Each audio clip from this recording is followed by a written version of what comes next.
Shalom, shalom, shalom, Israel, shalom. It's your brother Manu again. It's been about a week or so since I've been able to upload a video. Okay. I pray that you brothers and sisters are doing well, right? You so-called Hispanics, you Native Indians, and you brothers and sisters of the indigenous descent. That's who I'm talking to right now. Okay. You will see some.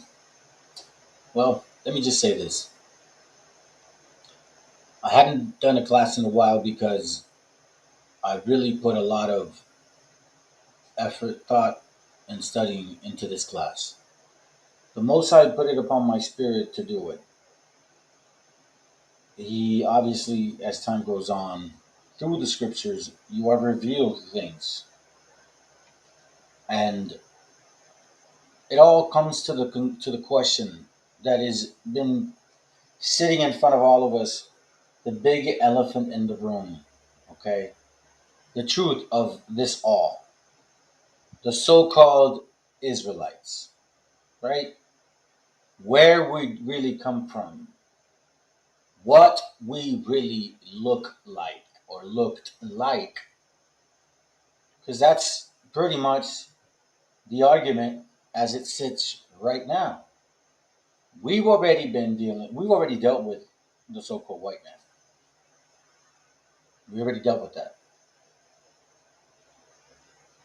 But now, as sincere Hebrew brothers and sisters who really are about the word, you are going to study your scriptures. Okay? Without a doubt, you are going to have to study your scriptures. And more than anything, okay, in the scriptures, you need to find the truth. Now, we hear that a lot in these other camps, but what really is it? All right?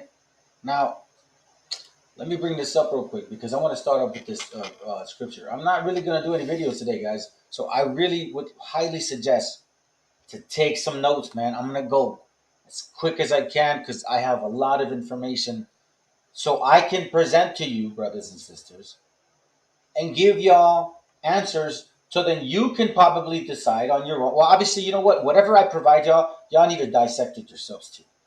Don't fall for me. I'm not here for that.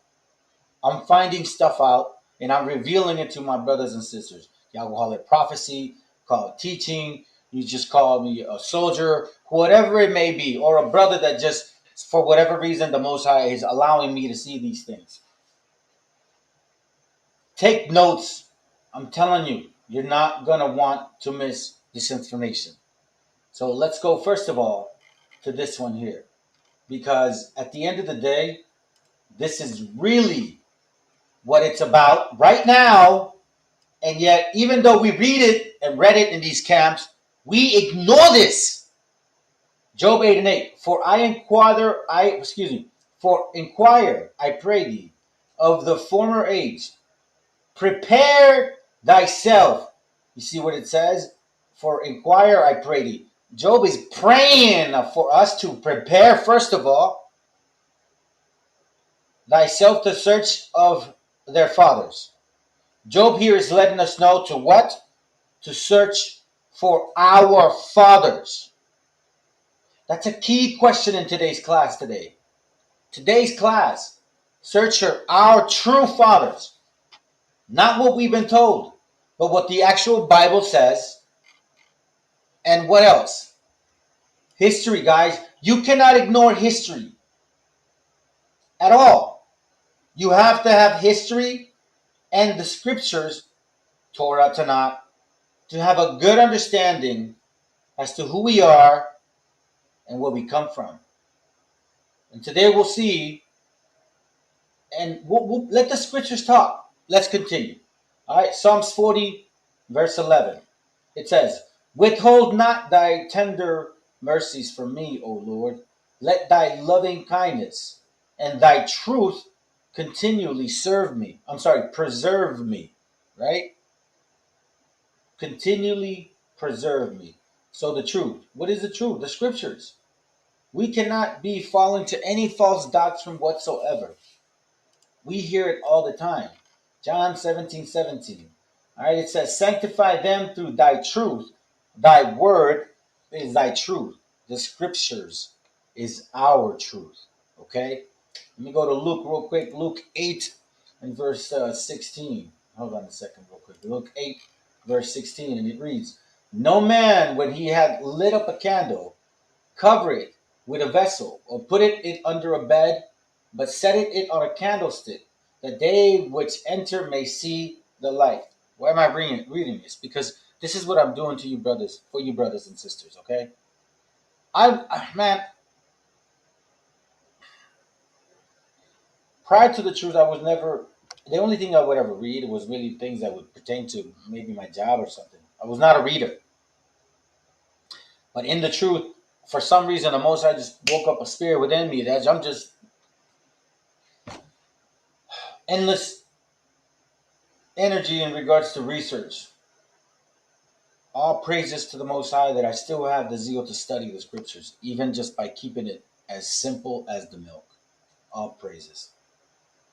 But I also understand that these things that are revealed to me, they cannot be sitting in the corner. They are a light to our brothers of the so-called Northern Kingdom, you indigenous Hispanics and Native Indians. For nothing is secret that shall not be made manifest, neither anything hid, right, that shall not be known and come abroad. Right? So technically here we see that even if it's a secret, for example, not necessarily a secret, right? There's certain things like Doc saying you don't really want to share with somebody that's just, recently in the truth, right? They have to be rooted.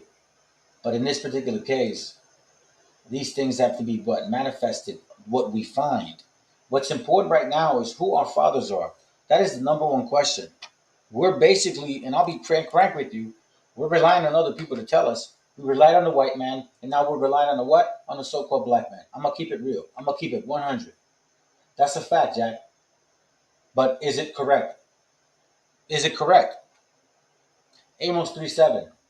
Well, let's find out. Let's find out if it's correct. Amos 3:7, okay? And it reads, Amos 3. Oh, and by the way, the name of the class is "When in Pursuit of Truth, Moderation is Pointless." That's the name of today's class. All right? So let me get that real quick. Amos 3:7, and it reads, "Surely the Lord God will do nothing, but he'll revealeth his secret unto his servants via prophets." So these things that I'm revealing to y'all, in a sense, they've been secret to us, right? And maybe to these other nations, who knows? But I know for a fact that this was a secret to me and was not aware of what I'm about to share with y'all. Ephesians 6. And I'm going quick because, brothers, seriously, I got a lot to read. Today is a day of reading. Ephesians 6 and verse 10, it says, "Finally, my brethren, be strong in the Lord and in the power of his might. Put on the whole armor of God." That's what's going to keep you strong in the Lord, that ye may be able to stand against the wiles of the devil. For we wrestle not against flesh or blood, but against principalities, powers, against the rulers of darkness and of this world, against spiritual wickedness in high places. We see here when we clearly understand now that we're not just dealing with carnal men. We're dealing with the power greater than them as well. Wherefore, take unto you the whole armor of God, that ye may be able to withstand the evil day, and having done all to stand. And you want to know something, guys? I'm going to bring this up. This is important. Withstand the evil day. Why the evil day? Why the evil day? We already are in captivity for 500 years. What other evil day is going to come about? I'm saying it like this because I will show y'all something. Having done all to stand. Putting the whole armor of God also means the scriptures. And I don't just mean like keeping the laws, guys, and brothers and sisters. I don't just mean that. I'm talking about study. And I don't just mean like study to be a Precepticon. No. There's a lot required in this truth. If you're a true Hebrew, you will show the characteristics of a true Hebrew. You will dig real deep into your spirit aspect of yourself, and you'll really apply these laws on a way spiritual level in order to change your life, not just because it benefits you, but because it benefits your whole household, your whole family, this whole nation of people. You start seeing, in a sense, Yahushua in your brother. That is exactly what a Hebrew should demonstrate. And it's not just the actual laws or these particular things, it's also searching our generation. As you know, we kept, well, from example of the Bible itself, this is an actual heritage book. We cannot forget who our fathers are. And the last thing we need is to fall short to the prey. Verse 14, stand therefore having your loins girded up stand therefore having your loins girded about with truth. That means study, brothers.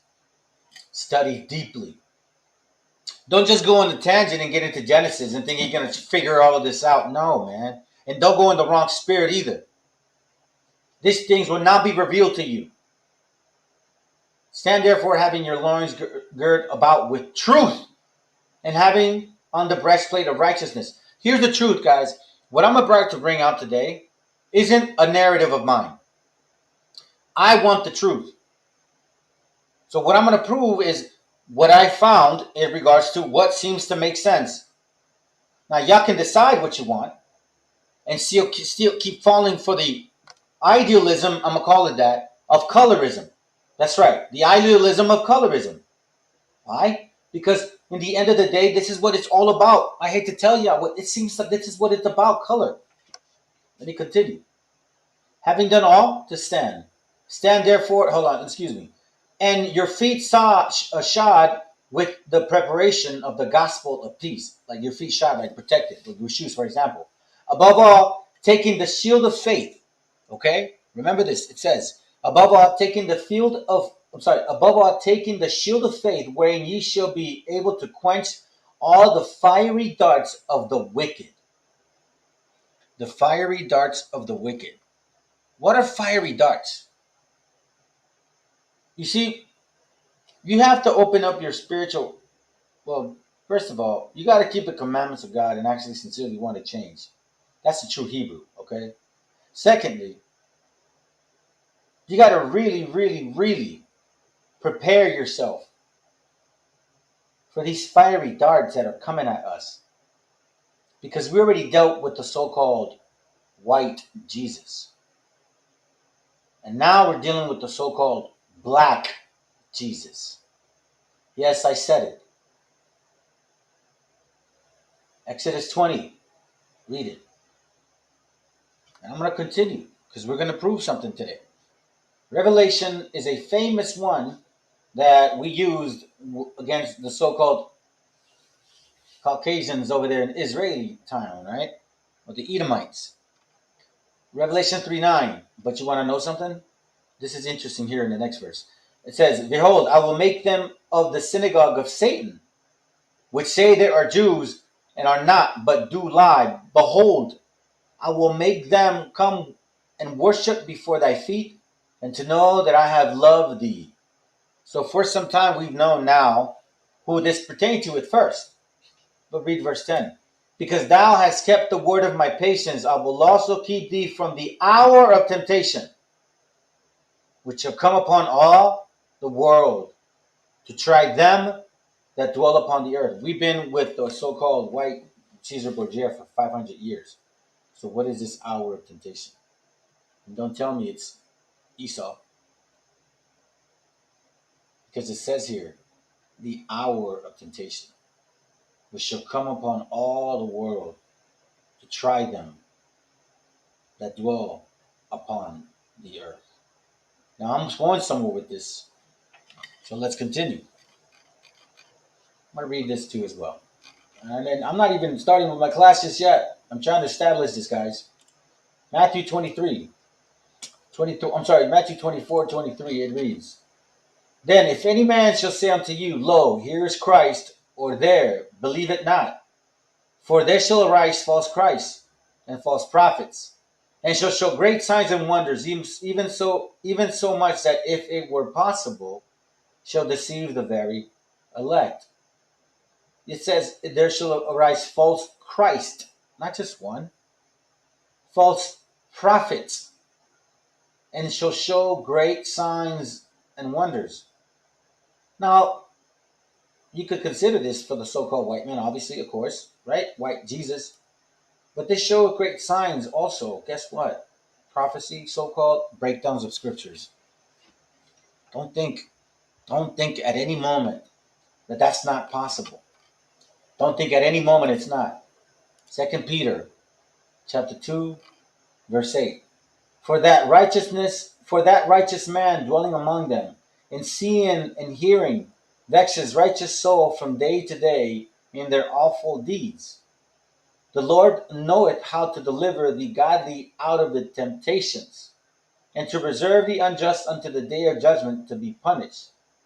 But chiefly, right? Watch this. But chiefly, them that walk after the flesh in the lust of uncleanness, and despise government. Presumptuous are they, self-willed, they are not afraid to speak evil of dignities. After the flesh, presumptuous are they, right? It says, godly out of temptation, to preserve the unjust. You see this right here, verse 8.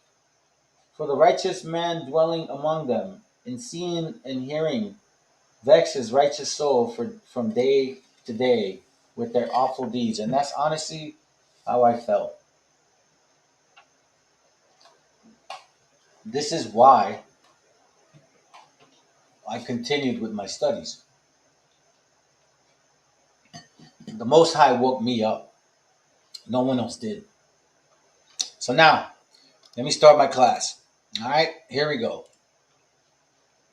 I'm going to show y'all something real quick. First of all, let's make sure that we understand exactly what the term of Negro is. Okay? Because a lot of us have forgotten what the term of Negro is. We've been told from other people what the term of Negro is. So let's find out from the actual people that use the word negro. Because that's really where it comes from, in a sense, Latin or Latino, right? And I'm going to show you a variety of information as well. So this is from Diccionario de la Lengua Española, right? For you that don't speak Spanish, man, y'all better figure out how to translate. Get someone that speaks Spanish, because I'm going to read some Spanish stuff anyways. All right? So anyways, it says here, watch this. It has a different words of, with the, it's a dictionary basically, right? As you can see, you have different words. Negrillo, right? Negrito, right? Let's see. Look, watch what it says, negrillo. Nombre que se da en la República Argentina a una especie de jilguero, mena de plata, right? Cuyo color es muy oscuro, right? Color dark. Individuos de la rama austroafricana dentro de la negra propiamente dicha, caracterizados por su talla de verdaderos pigmeos. Right? Negrito, pajarito de color negro manchado de blanco en las alas, muy apreciado por tanto. Right? También habita en México. It's basically a bird. Now watch this. This says negrito or negro. Nigger, Niger, however you want to say it, negra. De color totalmente oscuro, como de carbón, y en realidad falto de todo color. So these, because they're Europeans, they say it that way, right? So we're missing color, basically. Some of us as dark as charcoal. Dícese del individuo cuyo piel es de color negro. See, the skin. Moreno o que le falta la blancura que le corresponde. Like, for example, when, the guy down the street, if you don't know what he looks like, I remember sometimes it would say, that el morrito, the guy, the prieto dude, right? The brown, dark guy. We didn't use negro in where we came from. Not necessarily. But prieto or bien moreno was common. But I'm going somewhere with this. So it's basically saying what? Moreno, falta de blancura. It's talking about color, right? All right. For the most part. Now watch this real quick. This it says negro, 1550. Member of a black skinned race of Africa. All right. You can continue to see this. This is from etymology, origin, meanings of Negro. All right. But watch. You guys can continue watching this. It says black, dark, dusky, right? Figuratively, unlucky, blah, blah, blah. And then you read this, an adjective from 1590, used with a capital N, became general early 20th century. All right? In capital N, in regards to like who they applied the word Negro to. Because at first the word Negro was just basically negro, that you were a negro, meaning the white man would call you that because you were dark. Like I have nephews, nieces, like I told y'all, that they're dark. So if there were white people coming from some other country, never seen a dark woman like my niece Angie, they're gonna automatically say, "Oh, la negra," because they obviously could use that in the derogatory term as well, right? But something happened with this word. Watch this. Professor Booker T. Washington, who, by the way, is a so-called white man, in case you so-called blacks don't realize this is a so-called white man. His father is a so-called white man. Being politely interrogated as to whether Negroes, with the OES, ought to be called Negroes, or members of the colored race, right? I'm sorry, let me read it again so you guys can understand what I'm talking about. Being politely interrogated. So they're asking this brother, they're asking him a question as to whether Negroes ought to be called Negroes or members of the colored race. He replies, that it has long been his own practice to write and speak of members of his race as Negroes, and when using the term Negro as a race designation to employ the capital N. So as you can see, this person used the term Negro, which is technically color negro, meaning black, right? Not African, not Negroid, but he used the term Negro to then apply to the so-called blacks, which, by the way, this man is not a so-called black man. He is a so-called white man, if you base it on Numbers 118. I got more, because you'll see where all of this becomes really awkward. In English language, negro. I'm going to say it in Spanish. Negro is a term historically used to denote persons considered to be of African heritage, right? The word negro means the color black in both Spanish and Portuguese. That's exactly what it means. So now, if I leave it there, yeah, you see that, man? It's offensive. No, but listen to this. Watch what it says here. It says negro superseded colored as the most polite word for African Americans at a time when black was considered more offensive. Negro, right? Because of the color. In 17th century, the term negro had been also, according to one historian, funny that he says that, but let's continue, used to describe Native Americans. So the color negro used to describe Native Americans, but then something happened. John Belton O'Neill, the Negro Law of South Carolina. The term Negro is confined to slaves, African, ancient Berbers. We'll touch on that later. The ancient descendants. Okay? What is this Negro Law? This Negro Law, it says that it's, here it goes. As slaves may, by the consent of his master, acquire and hold personal property. It's a law basically allowing so-called slaves to what? To buy land, but still be considered slaves. That's where this so-called law comes from, right?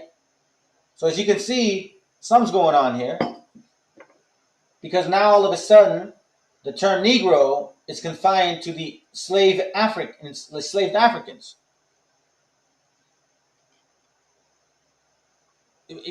Why?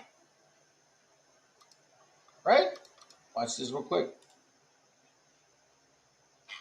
This is from Exploration in Ethnic Studies. All right. So as you can see, by the way, this law is in 1848. Okay. All right. Now, this book here again is called Exploration in Ethnic Studies. We go to page 10 and 11. Watch this. The use of term Negro or Negro in black to include persons of Native American ancestry and Anglo North Americans. In 1854, what is that, 6 years after? The California State Supreme Court sought to bar all non-Caucasians from equal citizenship and civil rights. Remember the law, right? The Negro law. It says the word black may include all Negroes, but the term negro does not include all black persons. So let me read that again. The word black may include all Negroes, but the term negro does not include all black persons. Why? Because the term negro did not apply only to black negroids. We are of the opinion that the words white or negro, mulatto, or black person, whenever they occur in our Constitution, must be taken in their generic sense.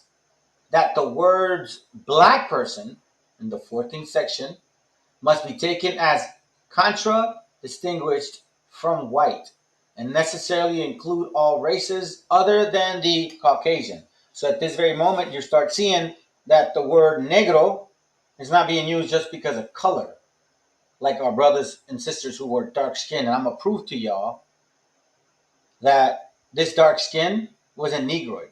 So these Aboriginal, African, whatever you call these guys, I'm sorry, brother. If you brothers, I apologize. Some of y'all may be, but a lot of y'all probably are not. So I'm gonna call you what you are. Y'all are idiots. Okay? Because I'm gonna show you exactly what you guys are forgetting. Exactly what you guys are forgetting. The tendency to create two caste societies often clash with the reality of territory.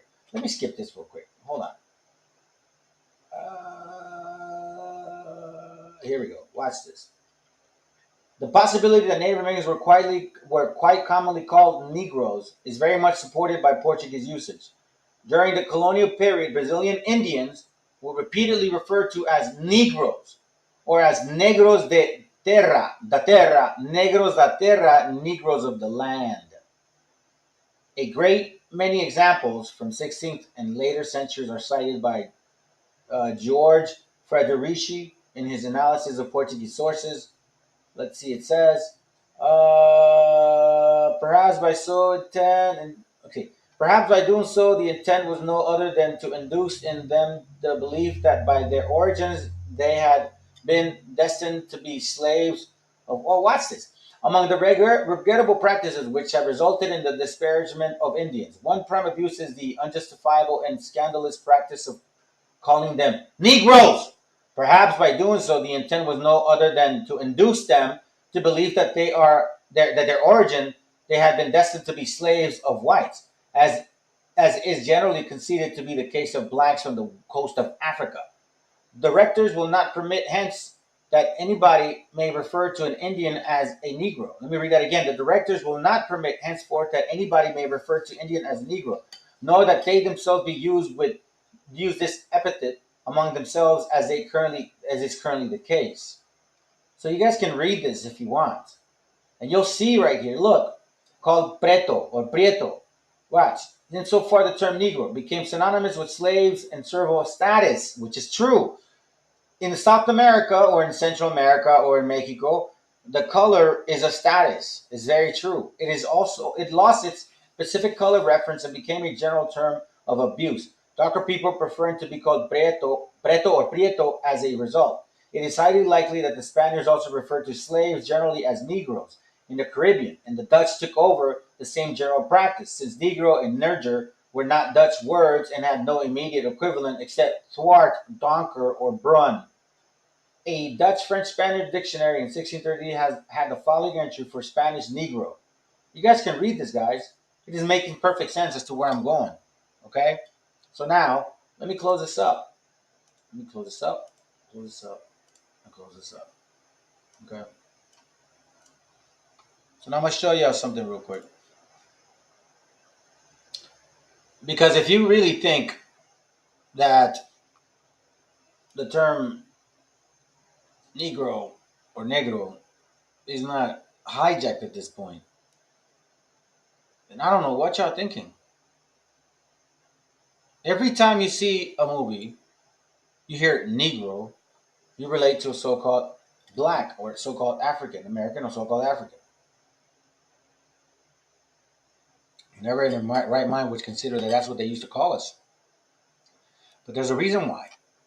And we didn't look like the Africans. I'm going to show you. This ain't hate. This ain't racist talk. This is real talk. These are facts. Because this is what these camps say to the so-called white man. And I'm not a defender of him either. I defend my people. Because true and true, after so much research, there's no denying. Lord willing, after today, y'all can also feel the same way. All right? I'm going to show you how this just real quick. Let me not lose it. I just added. Where are you? Oh, here it goes. This is from a book called Words and Phrases Origin Code. Right there, you see it right there. Words and Revise and Phrases, okay?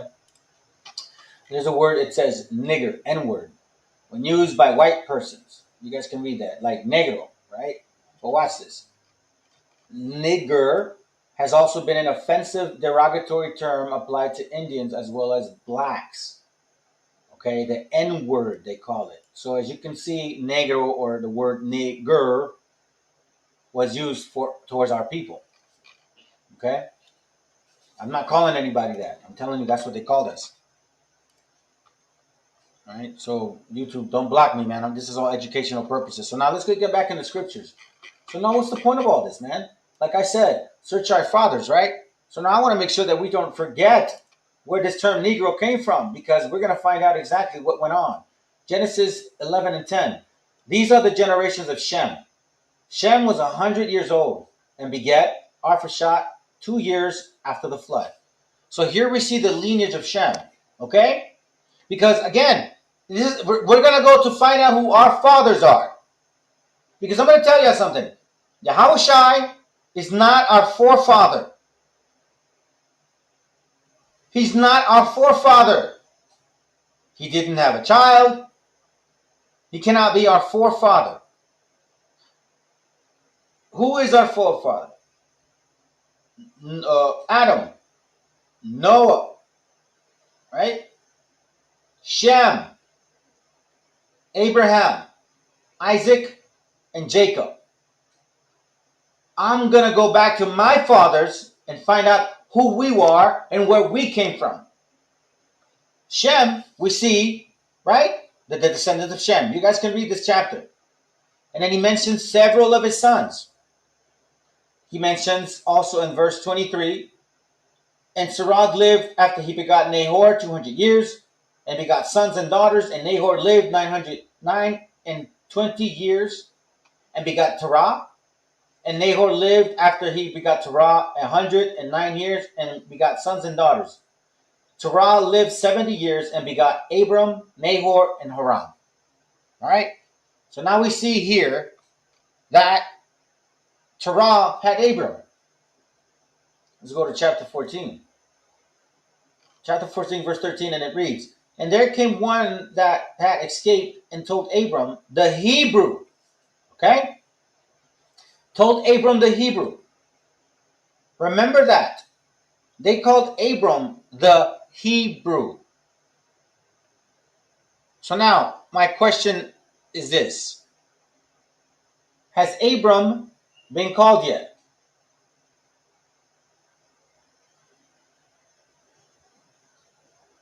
has Abram been called?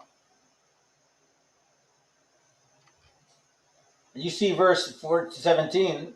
Then the kings of Sodom went out and meet him after his return from the slaughter of Cheladorlamor, whatever his name is.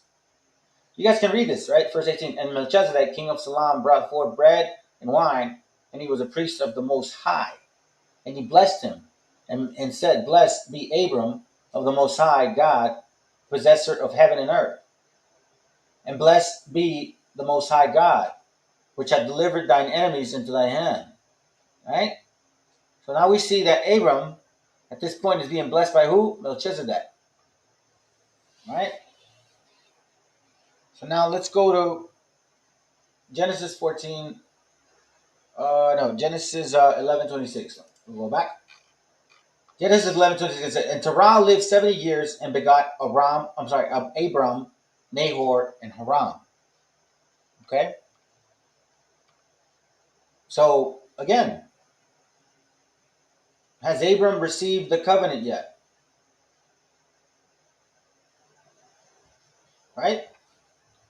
Genesis 11:15 it reads, Salah lived after he begot Eber 403 years and begot sons and daughters.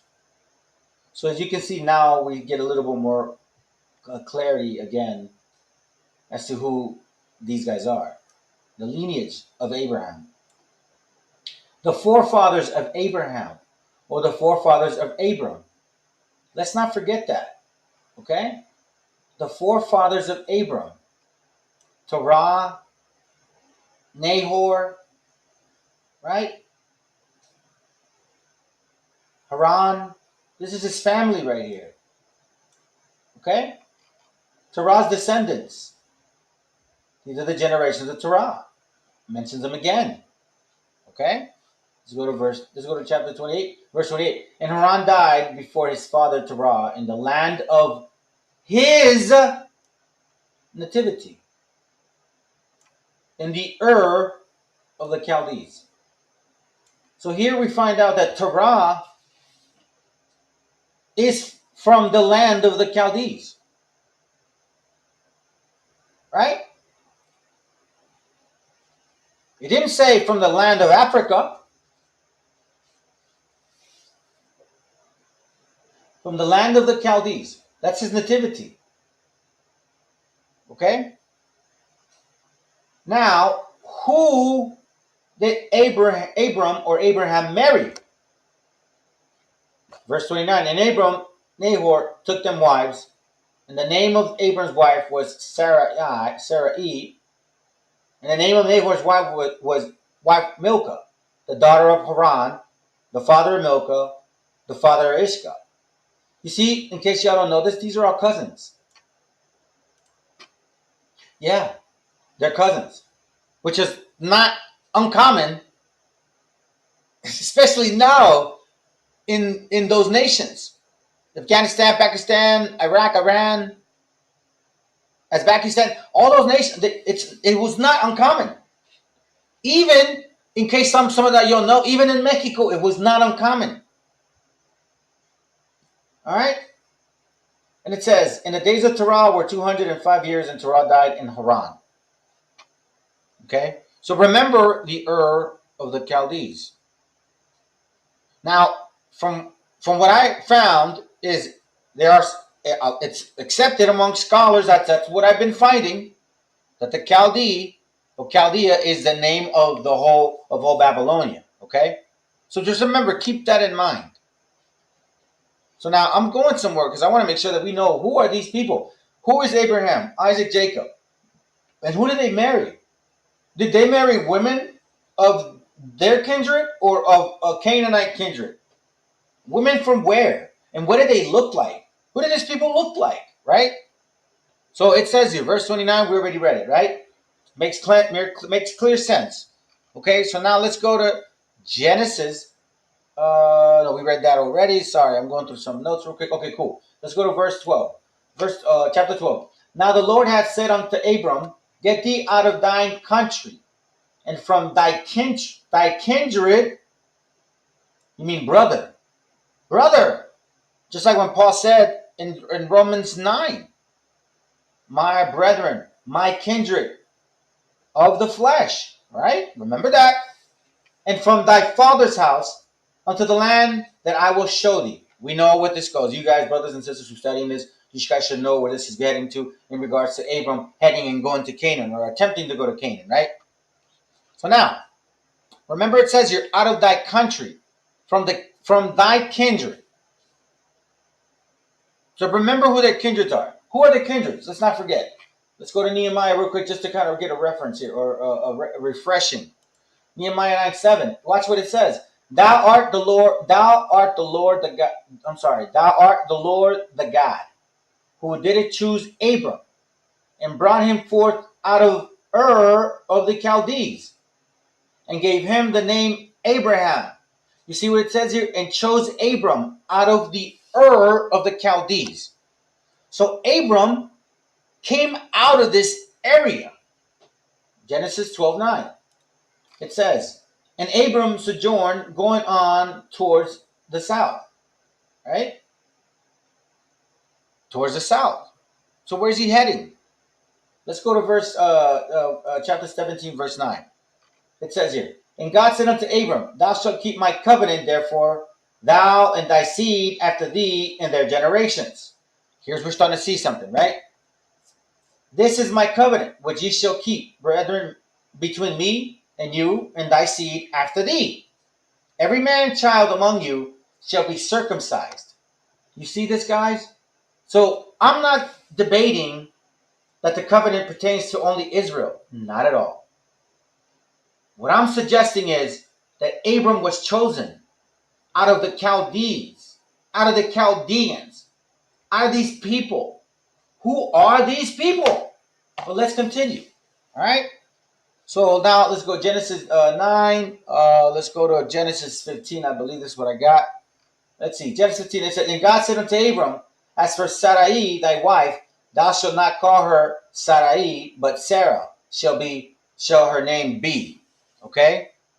Now, it says, verse 17, and then Abram fell upon his face and laughed and said in his heart, shall a child be born unto him that is 100 years old, and shall Sarah that is 90 years old bear? So now, basically, right, Abraham is given the covenant and the promise of a seed, of a child, but he's such an age, like, dude, what am I going to do? I'm not going to have no children. Are you kidding me? I'm not old. Okay? So now, we're setting this up to make sure that we understand who did who did Abraham marry? You guys are forgetting? In case you forgot, because I'm going fast. Genesis 11:29. It reads, and Abram and Nahor took them wives. The name of Abram's wife was Sarai, and the name of Nahor's wife Milcah, the daughter of Haran, the father of Milcah and the father of Ishka. These women were from the Chaldees. And Terah took Abram his son, and Lot the son of Haran, and his son, and Sarai his daughter-in-law, and his sons and Abram's wife, and they went forth with them from Ur of the Chaldees into the land of Canaan. And they came unto Haran and dwelt there. So as you can see, that Sarai is from the Chaldees. Okay, Genesis 17:17. Don't forget. Then Abram fell upon his face. No, we already talked about that. All right, so now, verse 18 says, and Abram said unto God, is that Ishmael might live before thee? So now I want to bring this up, and I should get more detail into it, but my point is just establishing who are these people, right? So we do know that Ishmael was a son of who? Abram. Through who? Hagar, right? And Hagar was a what? A Canaanite. Okay? So now, let me show you something real quick. Now, you know what? I'll just keep going. Now, let's find out about Isaac.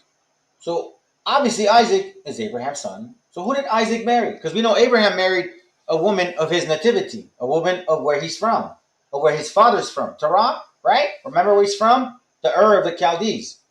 Genesis 24:1, it says, and Abram was old and well-stricken in age, and the Lord had blessed Abram in all things. And Abram said unto his eldest servant of his house, that ruled over all that he had, put, I pray thee, thy hand under thy thigh.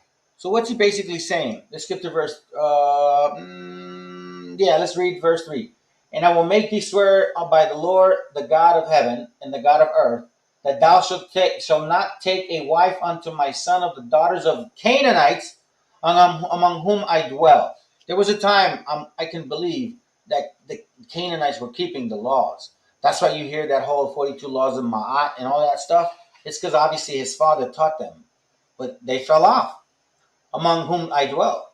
But thou shalt go into my country, to my kindred, and take a wife unto my son.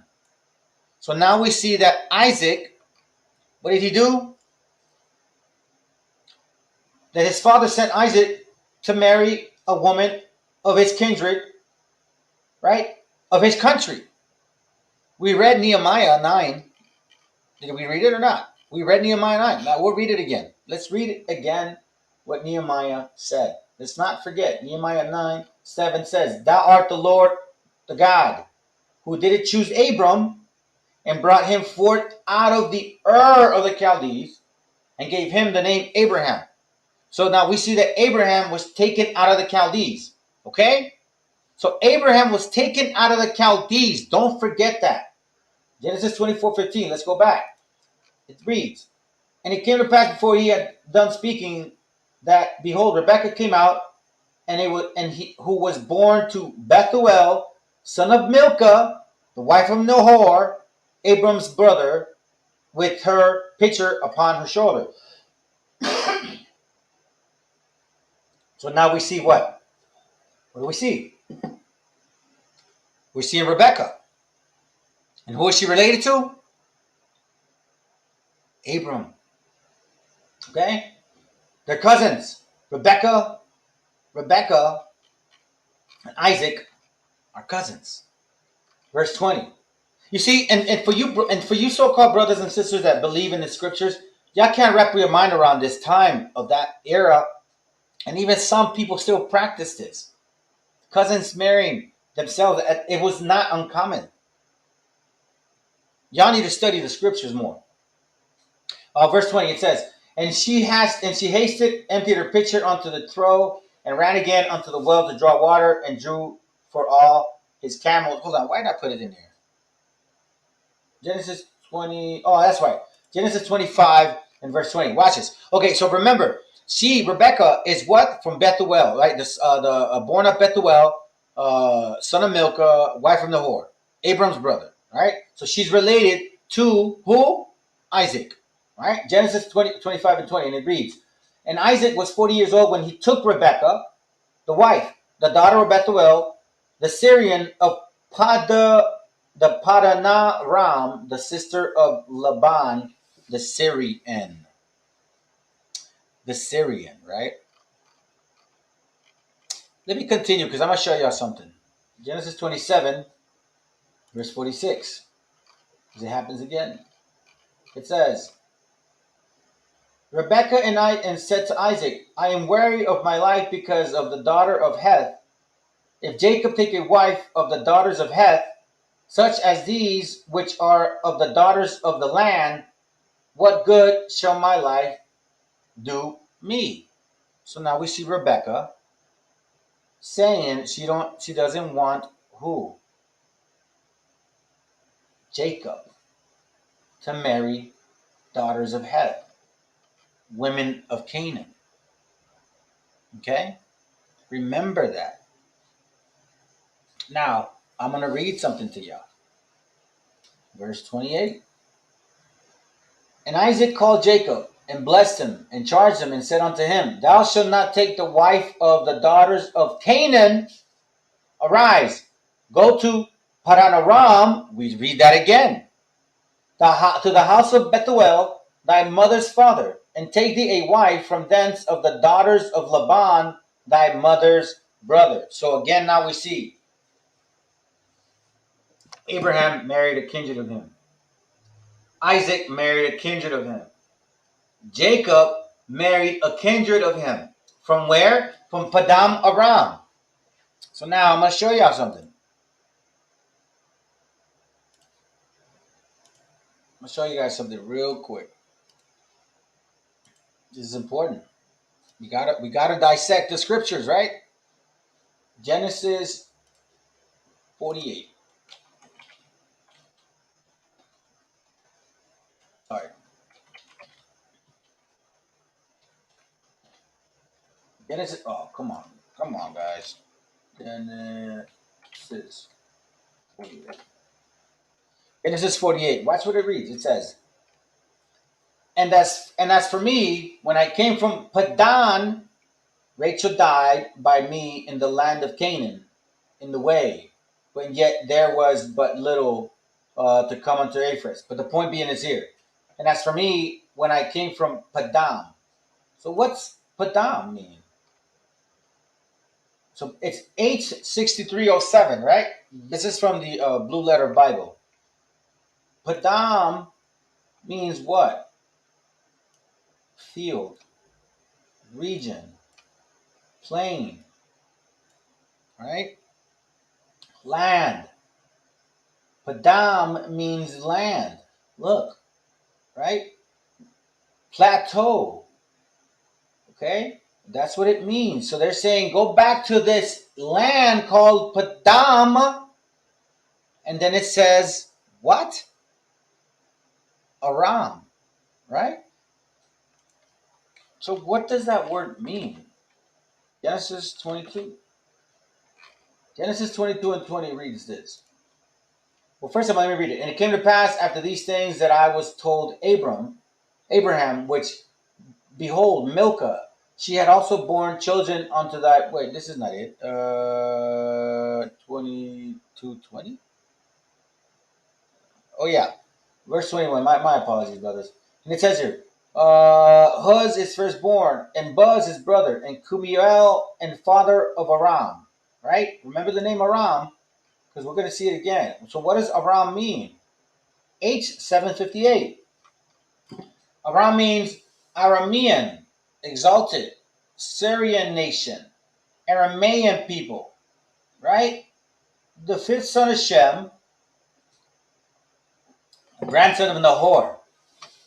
So Padam Aram means the land of the Aramaic people.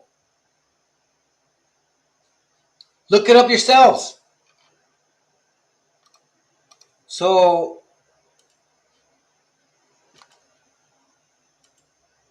this right here, right, for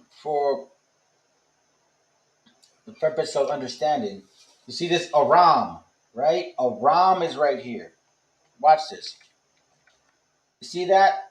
It says the Chaldees, Chaldea, Aram, Syria, all of this area. All right, it's talking about people in all of this area. Okay, Padam, the place of Aram, means what? Basically, this is an area where you find the Aramaic language, or some people, which I found, they call it square script Hebrew in some areas. I don't know if they call it Ur or something like that. And again, Padam Aram is right now in where? In Iraq.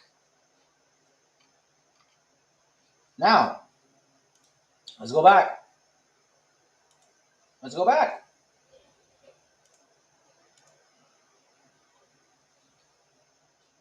Genesis 28.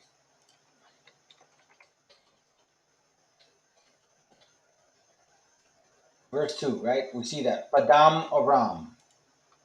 Padam Aram. See? H6307. It's a little different. But then now it says what? Padan Aram. But you separate the two words and you know what Aram means. So you got to break down these particular words in order for you to understand that. Watch this real quick. You see that? H758. It goes back to what? Aramaic people. So it's saying, well, let's continue. Let's continue to prove something real quick, okay? Now, let me go back to this over here because we don't need to use the concordance anymore. Next I need to, I'll go back to it. Genesis 29. It says, verse 5. And he said unto them, Know ye Laban, the son of Nahor? And they said, We know him. Who is this? This is Jacob, right? Verse 6. And he said unto them, Is he well? And they said, He is well. And behold, Rachel, his daughter, cometh with the sheep. And then verse 10, I'm sorry, which says, and it came to, verse 10. And it came to pass when Jacob saw Rachel, the daughter of Laban, his mother's brother, and the sheep of Laban, his mother's brother, that Jacob went near and rolled a stone from the well's mouth and watered the flock of Laban's mother's brother.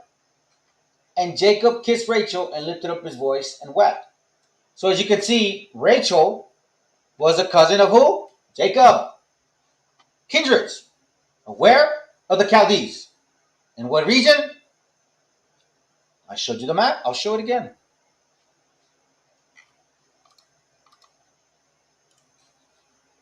So again, we see that past the Euphrates River.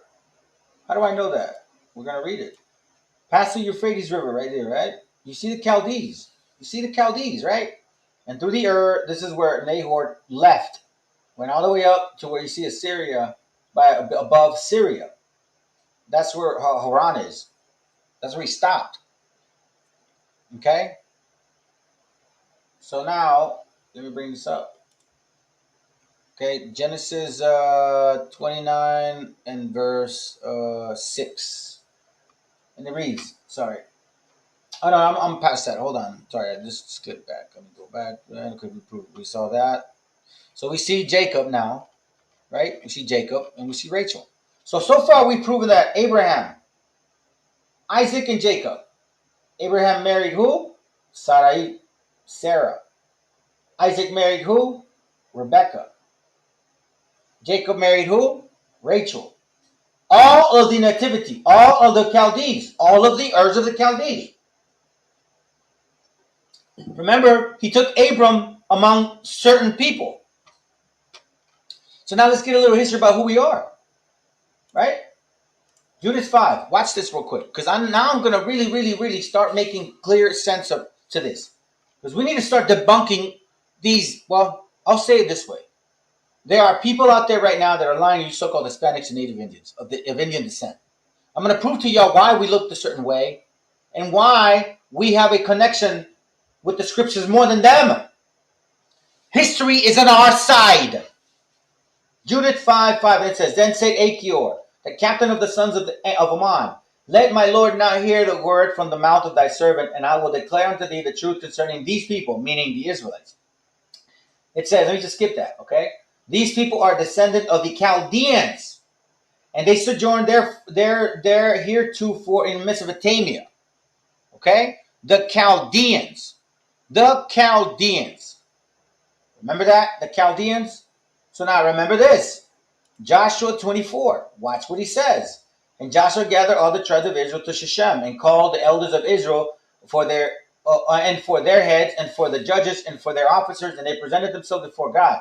And Joshua said unto all the people, Thus saith the Lord of God of Israel, Your fathers dwelt on the other side of the flood in the old time, even Terah, the father of Abraham, and the father of Nachor, and they served other gods.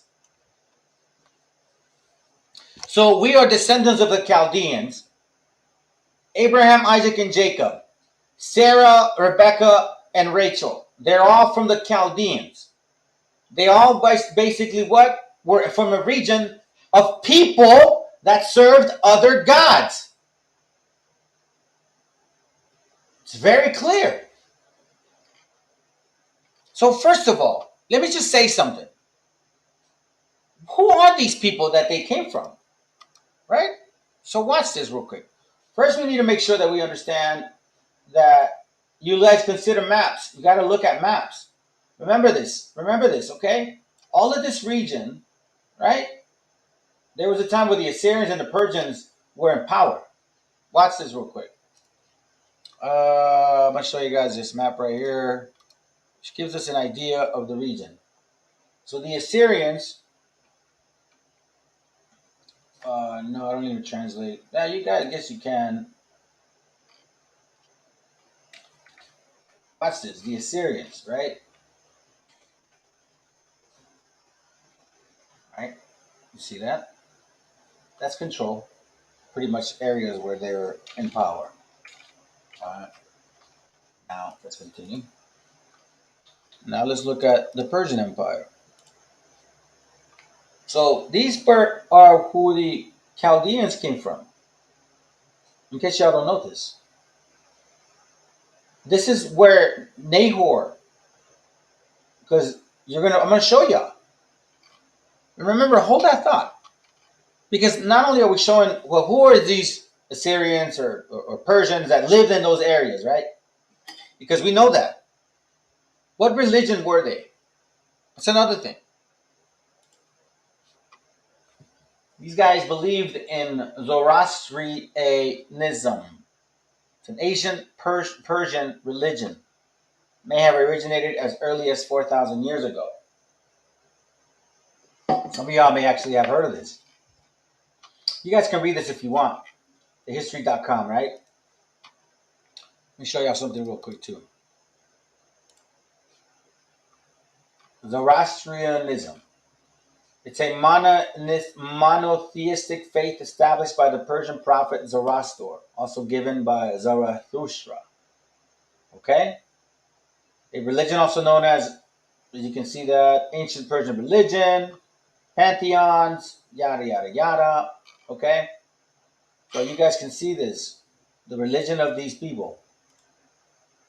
You got to obviously know that it's important to understand who they are. Because if you're saying the Chaldeans of the other side, well, then the other side is basically, it's the other side of Euphrates. You're talking about Assyrian, Persian empires. They covered all those areas. Today is what? Pakistan, Uzbekistan, Bangladesh, Afghanistan, Pakistan, what? India? A lot of it, right? So again, who exactly were these people of the Chaldees? Watch this real quick. This is from a book called Anacalypsis. Bring it here. And this is page 85. Watch what it reads. Watch what it reads. You guys be the judges. The Persians, this is page 85. The Persians also claim Ibrahim, an example, Abraham, for their founder, as well as the Jews. Thus we see that according to all ancient history, the Persians, the Jews, and the Arabians are descendants of Abraham, which we know that. We can basically see that in the scriptures. But Abram was not merely the founder of the Persians, but various authors assert that he was the great magician at the head of the Magi. That is, he was at the head of priesthood, as our king is. Now, I know that you guys may be thinking I'm flipping out. I'm not. Remember, keep this in mind, that he came from who? From the Urs of the Chaldeans. What was he doing? They served other gods. Joshua 24, right? And then Judith 5 says, the descendants of Chaldees. Watch what it says. It says here, as our king is, and as the Persian kings always were, and as the Roman emperors found it necessary to become a later. No doubt a sound, wise policy. His descendants, Jacob, for instance, continued to occupy the same station. All right? You guys can continue to read this page if you want. But I'm showing y'all something real quick because we're going somewhere. Page 87. Watch what it reads here. Okay? Where you at? Where you at? There it goes right here. Watch this. This is a very interesting book, too.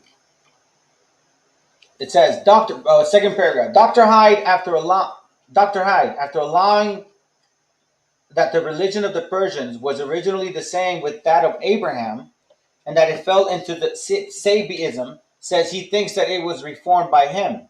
He adds that the ancient accounts call it the religion of Ibrahim or Abraham, the idea of its reformation by Abraham, right? So you can continue to see this. Watch what it says. It says, and that he was really reformed and brought back to this point, whether he were Abraham or Zoroaster or Zoroaster, as that of the Jews was, from the worship of Apis, blah, blah, blah, blah. Y'all can continue, okay? There's a lot that you can get out of this, but you got to be mindful that they are also going to put in their 2 cents into it, even the enemies. There can be no doubt that the Persians and the Syrians had their religion originally from the same source, but that the latter, in the time of Cyrus, had degenerated into idolatry, from which the former were at the time free. Remember the other page that says that Persians believed Abram was their founder?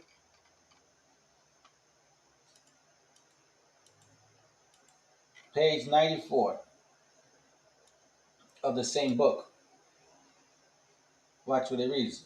The religion of Abraham was that of the Persians, and whether he were a real or fictitious personage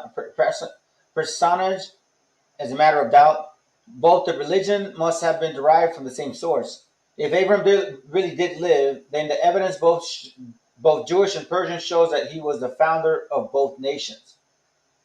If he were allegory personage, the similarity of the religions show them to have been the same origin. Okay? Why should not his family by his wife Keturah, as historians affirm they did, have occupied Persia, and his family by Sarah conquered Canaan? You know, but that's not my point right now. Keep in mind this right here. Okay? Let me continue reading because there's something here that I don't want to miss. It says, yeah, look, watch. Both worshipped solar fire as an emblem of God, preserver, yada yada yada. Vowed should be with God if he brought him back to his father's house in peace. The same God worshipped by the brother of Abraham, Nahor, in the land of the Urs of the Chaldees, and of whom it is written, My Lord said unto thy Lord, Sit thee at my right hand till I make thee thine enemy of thy footstool. Okay? So watch this real quick. I want to show y'all something. Where did I see this?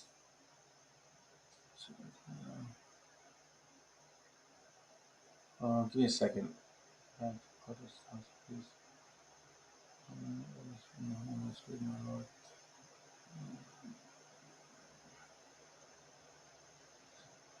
Okay. Made a covenant. The same. How does it God about should be? Is it? Oh, what? I think it's a zip right here. I thought I had seen something in this page, and I wanted to bring it to attention to you guys, but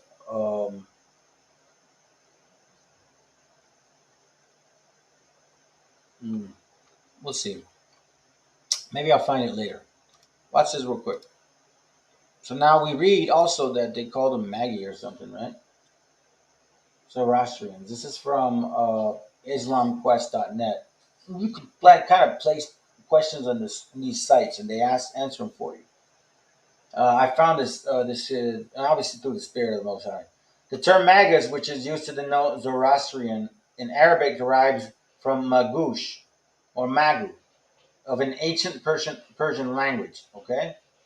After entering the Arabic language, it changed to Magus. Now keep this in mind. Watch the bottom.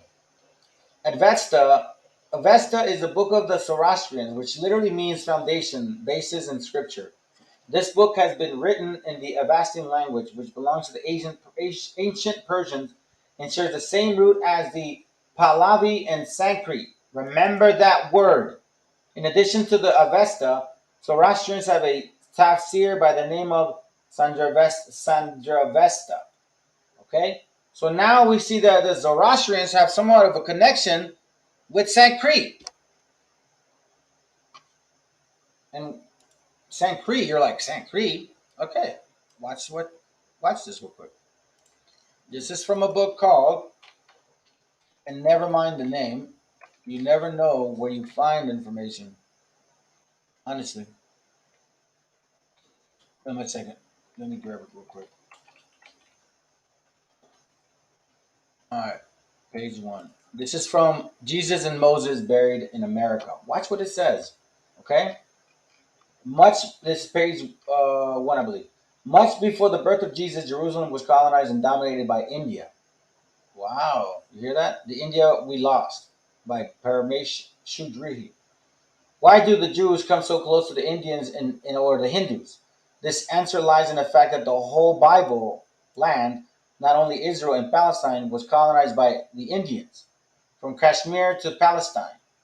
In the history of the Jews, the Jewish scholar, theologian Flavius Josephus wrote that the Greek philosopher Aristotle has said these Jews are derived from the Indian philosophers. They are named by Indian colony. Clercus of Soli wrote, the Jews descended from the philosophers of India. The philosophers are called India Kalanis, and in Syria, Jews. The name of their capital is very difficult to pronounce. It is called Jerusalem, and they spelled it with H, Jerusalem, something like that. The Magistine, who was sent to India by Silicius Nicodor about 300 years before Christ, and whose account from new inquiries are every day inquiring additional credit, says that the Jews were an Indian tribe or sect called Kalani, and that their theology was a great resemblance to that of the Indians. That's the book that I'm reading right here. Okay? So now I'm going to show you guys something real quick. Avesta is a collection of sacred, authorized, and in language which is very close to the Vedic Sanskrit. Don't forget that word. Don't forget that. I forgot to show y'all, so that's why I'm sharing it to you right now. Okay? So now, if you guys remember what we just read, is basically saying what? That the ancient, or that the bloodline of Abraham is a possible descendant of who? Of Indians, the Kalanis. Remember? Well, let me show you this and then we'll go back to it. Watch this. The same book. Page 400. It says, the Magistrates who were sent to India by, we read that already, right? Let me skip this. It says, he says that they were an Indian tribe or sect called Kalani, and that their theology was a great resemblance to that of the Indians. The discovery of their passage after this, hold on, let me take this out. This is bothering me.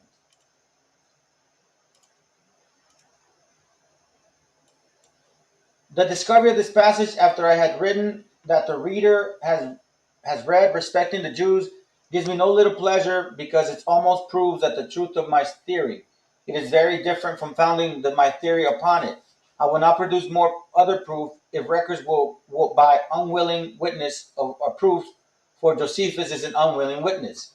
Aristotle gave an account of the Jews that they came from the Indian philosophers. And that they were called the Indian Kalani, and by the Syrians Judea. I think few persons will doubt that the Kalani here are the Kalani of Magistrate. Right? So you see what it says, Indian philosophers. Let me go to page 92. Y'all are going to probably fall. You better be sitting down. Watch what it says here. I will now state another fact, which, coming from the quarter whence we came, or we have it, whence we have it, cannot be disputed to the account of any interest or system. The tribe of Krishna has a name noticed by me before in Book 4, Chapter 10, Section 2, which is very remarkable. Captain Wolf says, the Yadus, his own tribe and nations, were doomed to destruction for their sins, like the descendants of the Yahuda, or Judah, which is the true pronunciation of Judah. They all fell in general by mutual wounds, a few excepted, who led through, I cannot say that.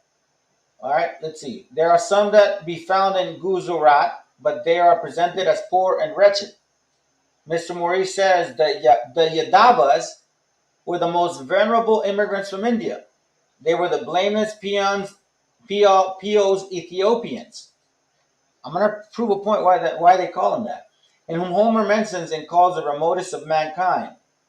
Part of them, says the old Hindu writer, remained in this country. And hence we read two Ethiopian nations. So it says here that the Ethiopians came out of who? Or these Ethiopians came out of the Hindus. Because it says remain in this country. Part of them, say the writers, remained in this country. So some of them left of the Yadavas and some of them stayed. Hence, we read two Ethiopian nations, the Western and Oriental, and that's very true. It's very true. I looked it up. It says, and some of them live as far as east, and they are the Yadavas who stayed in India, while others reside as far as the west, who stayed in India. So now it kind of begs the question: the Ethiopians, they do not look like the so-called Africans at all. They're the only tribe that I've noticed that they don't look like them. They kind of look more like a mixture of Arabs and blacks, so to speak, right? But see, in this case, they identify them as two Ethiopians. Now, Ethiopian means basically what? Burnt face or dark face. But why are these two countries identified as that? Why don't they just call them Africans? Think about that for a moment. I'm going to show you something. Remember that. Remember that. They're calling them Ethiopians and these Ethiopians, but these Ethiopians went to Ethiopia because they came out of India. All right? So now, going back to our thought, because I don't want to forget that. What is our thought here? Where am I going? Let's continue. Judith 5, again.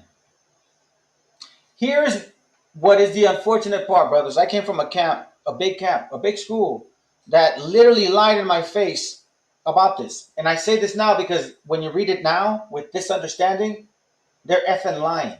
Watch this. Judith 5:6, and it reads, these people are descendant of the Chaldeans. We're seeing that now, right? So who are these guys? We're kind of showing like, well, okay, kind of like, who are they? And they sojourned there heretofore in Mesopotamia because they would not follow the gods of their fathers, which were in the land of Chaldee. So these Chaldeans, these people that are being identified by Achior, right? Not all of them, but these people that descend from the Chaldeans, a group of people, right? They left Mesopotamia because they would not follow the gods of what? Of their fathers. For they left the ways of their ancestors and worshiped the God of heaven, meaning Yahweh, the God whom they knew. So they cast them out from the face of their gods, and they fled into Mesopotamia and sojourned there many days.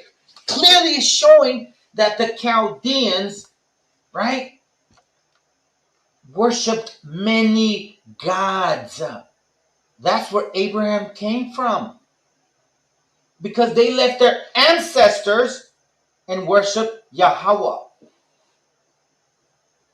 Abraham, Isaac, Jacob, Sarah, Rebecca, and Rachel. All from those areas. All of them. Not from Africa. Not from Ham. Not from Cush. Not from the Hittite. No. From the Chaldees, from the earth. From a particular ancestors, right? That worshipped other gods. So God, Yahweh, chose Abraham out of these people to what? To give us the law, statutes, and commandments. Now, I'm going to tell you something. These camps showed me like this. And it says, the Chaldeans, right? Verse 8. For they left the way of their ancestors and worshiped the God of heaven. You see, brother? For they left the way of the Chaldeans. Of the land of the Chaldeans. That's how they said it. There's videos up there. I'll prove it. They have not brought this stuff out. They don't want to talk about Abraham because this will then destroy the color doctrine and the damn wicked ass black image of that so-called Christ. Y'all need to start paying real close attention to what I'm reading to you guys right now. Verse 8 again, for they left the way of their ancestors and worshiped the God of heaven. Verse 7, they sojourned here to Mesopotamia because they would not follow the God of their fathers. So who are these people that Abraham came out of? I'll show you something. Hold on. Oh, wait, nope. Let me make sure that I have my all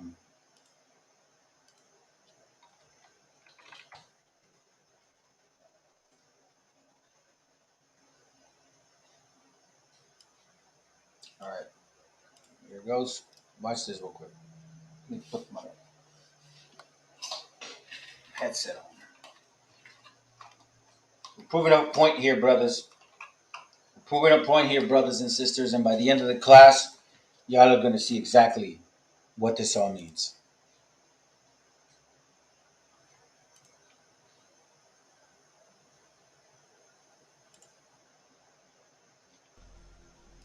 Why did you wish to sail west? To open a new route to Asia. Asia is India, by the way. Asia is the richest kingdom, the land of spices and gold. Now, I'm gonna say something. Why not Africa? If it's such a rich, fertile land, why not Africa? And again, Asia doesn't mean Asia. It means India. India. India. Do not forget that. At the moment, there are only two ways of reaching it. By sea, sailing around the African continent. The journey takes a year. Or by land. But the Turks have closed this route to all Christians. See, African continent, not Ethiopian continent. Remember that. There is a third way. By sailing west across the ocean sea. The distance is unknown. It's said to be infinite.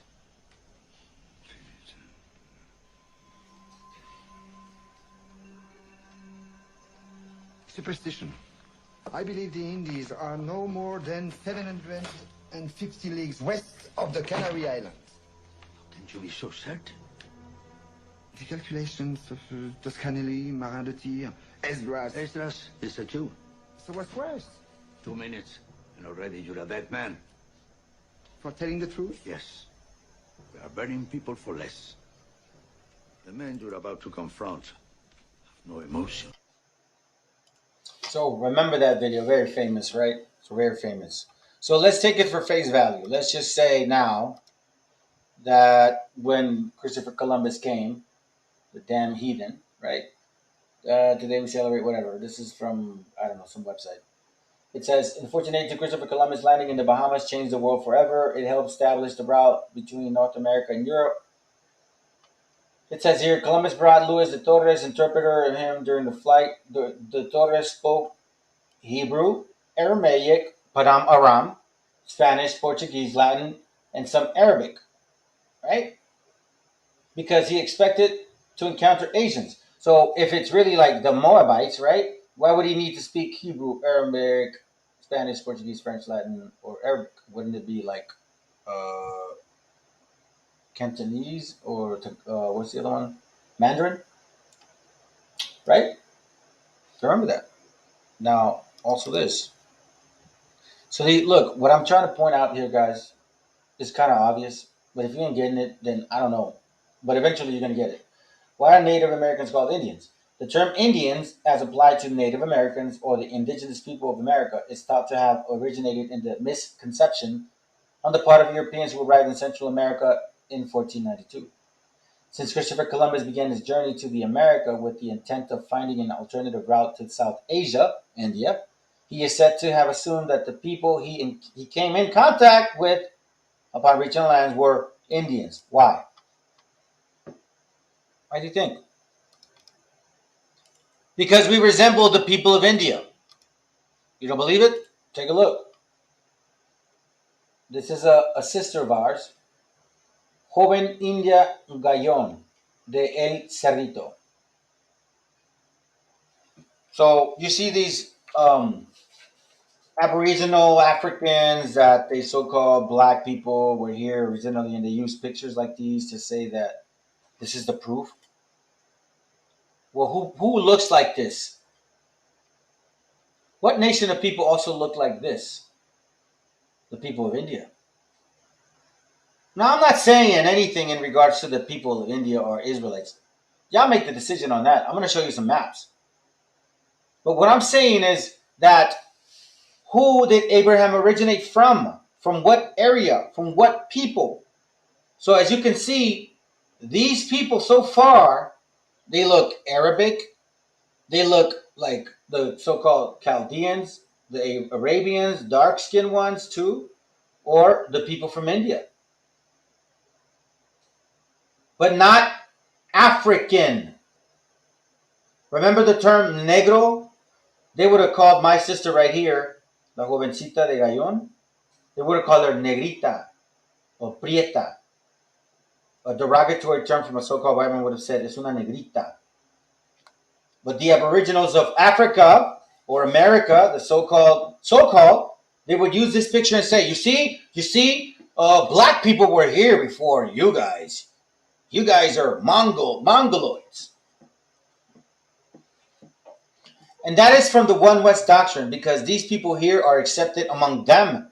They're not being called Canaanites among themselves. They're allowed to call the Northern Kingdom so-called heathens, wetback sticks. Even they do it within themselves. Anyways, let's continue. Let's go more proof, because you know what? History is on our side. That's a fact. History is on our side. And this is all thanks to my brothers, who I dearly, sincerely have a lot of love for. My beloved brothers. One from Facebook, and then the other one from, give me a second, from Historia. Here, I'll show you. This is from my beloved brother right here. You know who this brother is. Los indios somos israelitas. Historia de México. Watch what it says. Pero si estos Philistines, son ingeniosos, no lo son menos las que corresponden a las lenguas quechua y aymara que proceden del hebreo y del caldeo. Chaldean.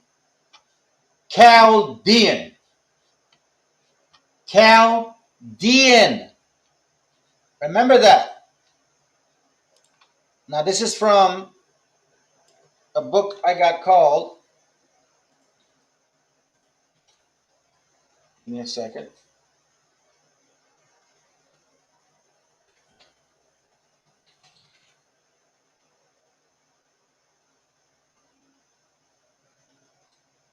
Oh, here it goes. Page. What page am I looking for? Page 26. Watch this real quick. This is from India Once Ruled America. Watch what it says. No, I'm not going to show that one just yet. I got another one to. Let me do this one. I'm trying to establish something. I don't want to give you guys too much and all of a sudden confuse y'all. Let me see if I can get it. Hold on. No, that's not it. Nope. Nope. Nope.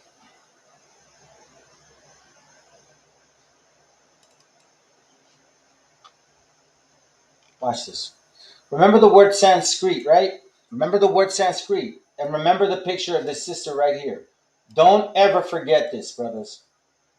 Don't ever forget this anymore. We're not going to be lied to anymore. It says here, at present we are studying the native tongue and find that at least as far as Nahuatl, Zapoteca, and Maya languages are concerned, they are of Indo-European, Sanskrit origin. The affirmation studies are by Dr. Magana Peon, the Professor Humberto J., both member of the Geographical Society of Mexico. It says your Hindus reach America first. This is what the official history of the Mexican government says in general outlines of the history of Mexico. What is called the discovery of America is the meeting of two great current of races of people who, after a separation extending over many centuries, were again joined after going right around the earth. This is scripture right here. And those who first arrived on the continent, later to be known as America, were groups of men driven by that mighty current that set out from India towards the east.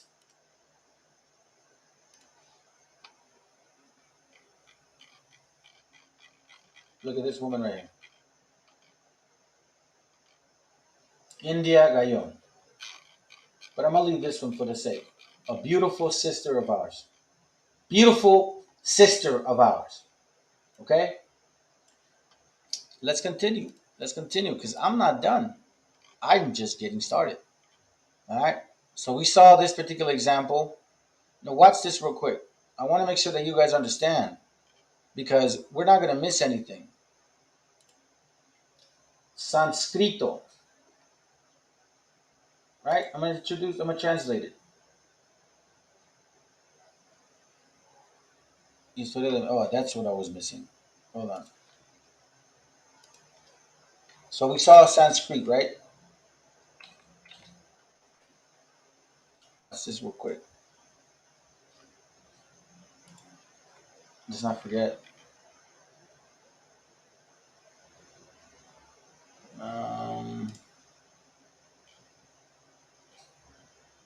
So it's Chaldean. Oh, that's what I'm going to do. All right, so we see down here. Sanskrit, right? All right, cool. Sorry, I lost my train of thought. Sanskrit, el Sanskrito, right? Lengua clásica de India. It's a classic Indian tongue. Sanskrit. Sanskrit. Sanskrit. And we just read that right now. That what? That the Nahuatl, all those languages are what? They have a Sanskrit Indo-European. Watch this real quick. Hindu origin of languages. The same author writes at the. Oh, this is from once. No. This is from Hindu America.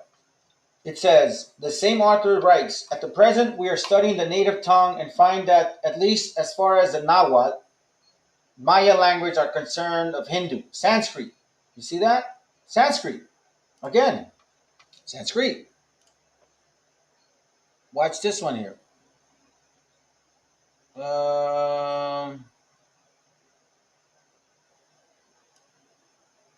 Let's see if I can get this one here.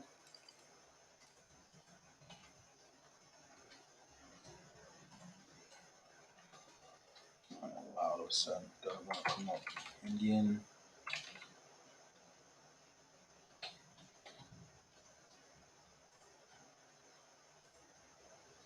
Give me a second, brothers. Let me just pull them up like this. Let's see. Hold on. Estas. Okay, Indian. Give me a second. Why is it not coming up now? Hold on. Okay, America. So we saw page 5.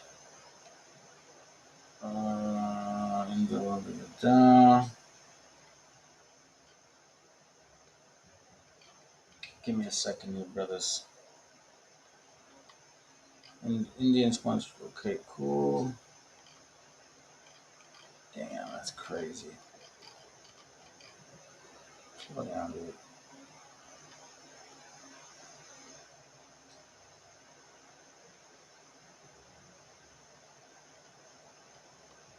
Give me a second, okay? I'm looking for this.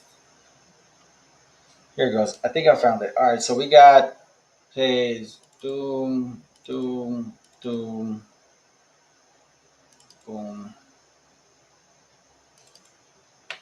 Watch this real quick. I'm going to show you something. This is why it's important to know exactly what we are and what we are about. This is from Indians Once Ruled America, okay? So now we see here a few things, okay? But one of the things I want to show y'all is this here too. Do you see these names? Pujas, Manu, Pisac, Puno, and Ayukachu regions. In Sanskrit, you see what they mean? These words are Sanskrit words which are found in where? In Peru and Chile. These are cities. I found them. Look them up yourselves. Look at that. Mochicas, Ayapa, Ayak. I mean, listen, there's a lot of history here being involved. I'm just showing y'all something real quick, okay? Because I got some more information and I don't want to be taking too long here. So now I got this right here. Now I'm going to show you this page too. Right?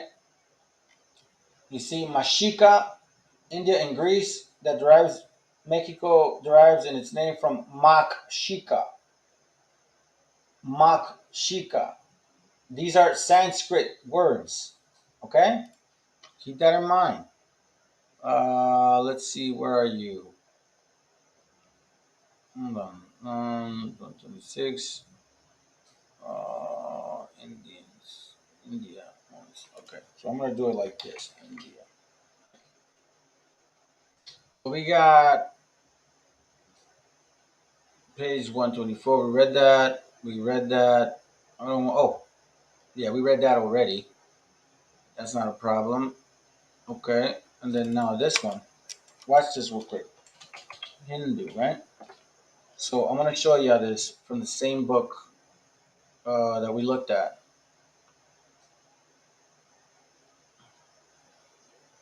Where are you? Give me a second. Why you guys? Why is it doing that now? Why is it doing that now? So I'm looking for. Where are you? Boom. Okay. No. Don't do that. Don't do that.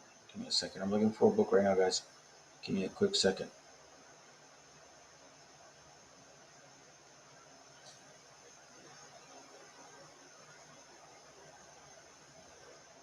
Okay, here it goes. Watch this. I'm gonna send it to myself real quick, and then I want to show y'all. All right, bear with me, brothers. Please. I'm almost done. Yeah. This right here. Okay. Now I'm gonna take it over here.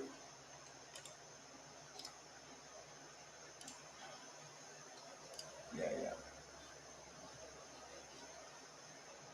Watch this real quick, guys.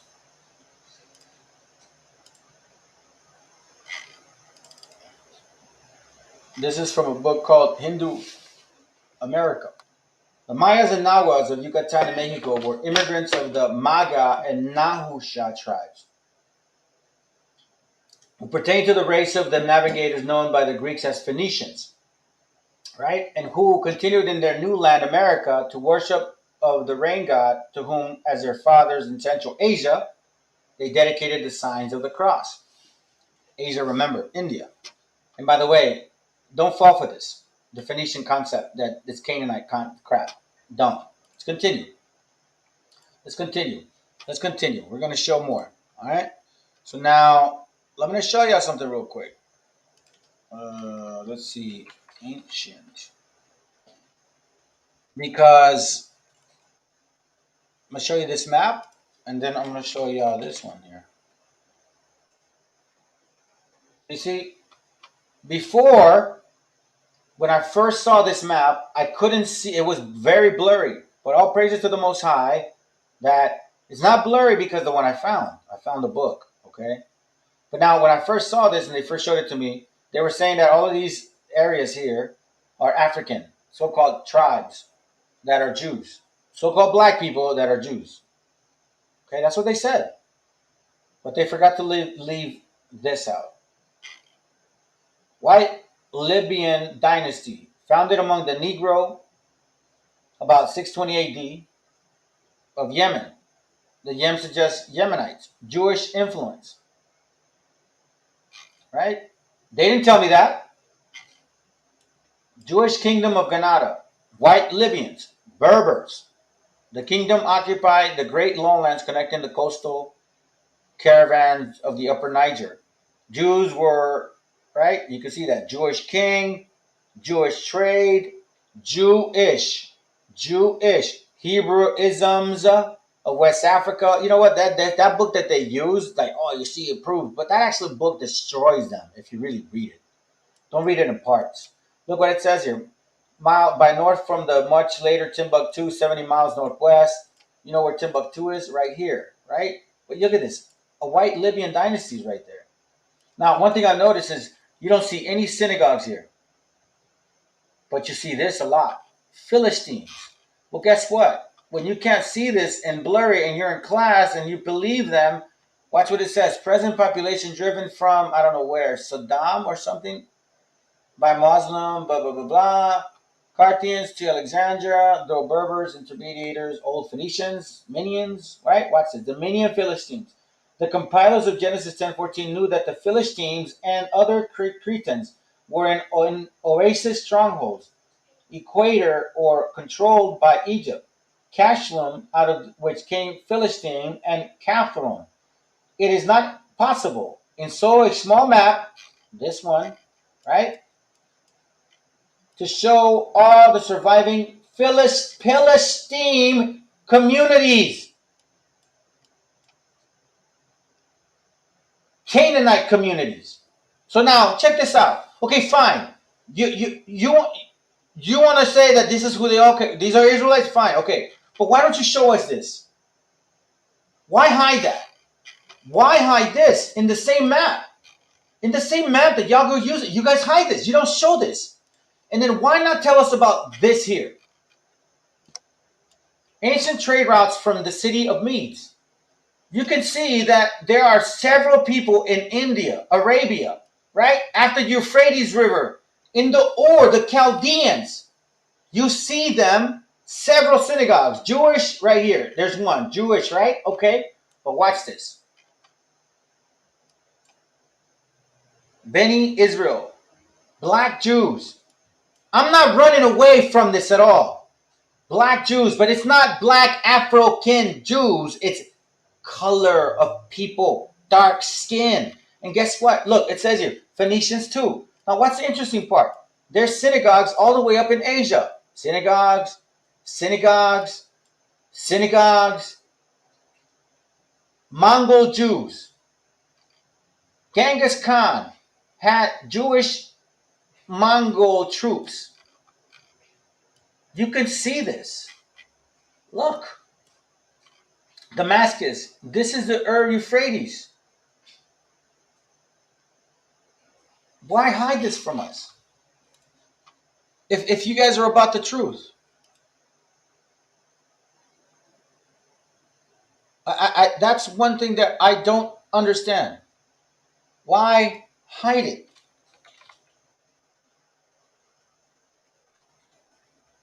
Per see. Watch this real quick. I'm gonna show y'all something.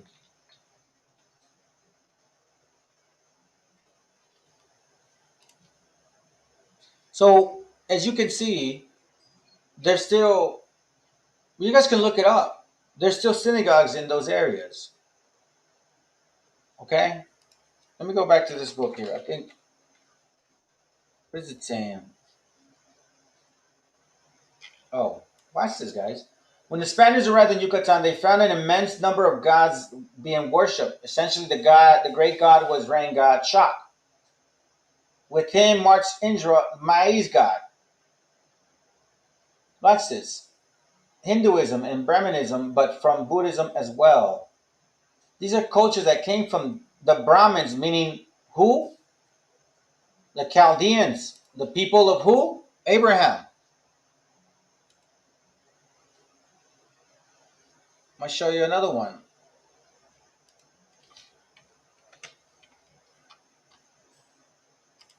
Same book.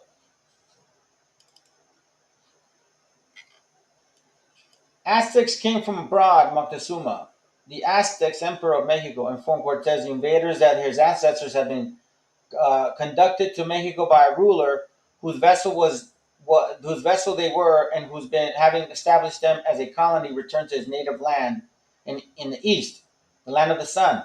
This refutes the Americanist theory that Aztec culture was an American origin. All right. Now I'm going to show y'all something real quick. I'm going to show you guys something.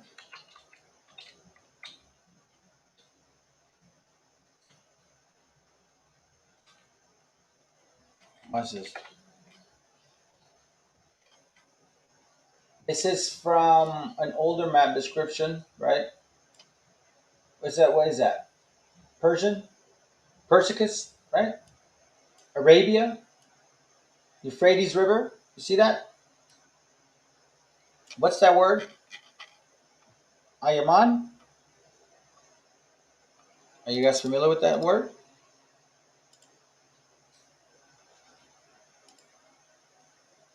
Venezuela originally. Area of the Hirahara and the Ayaman. Ayaman have traits in common with communities originated from cultural areas. Hirahara and Ayaman of the past. More. Ayaman language. Ayaman was a Hirahara language once spoken in Venezuela. Right? But remember the map?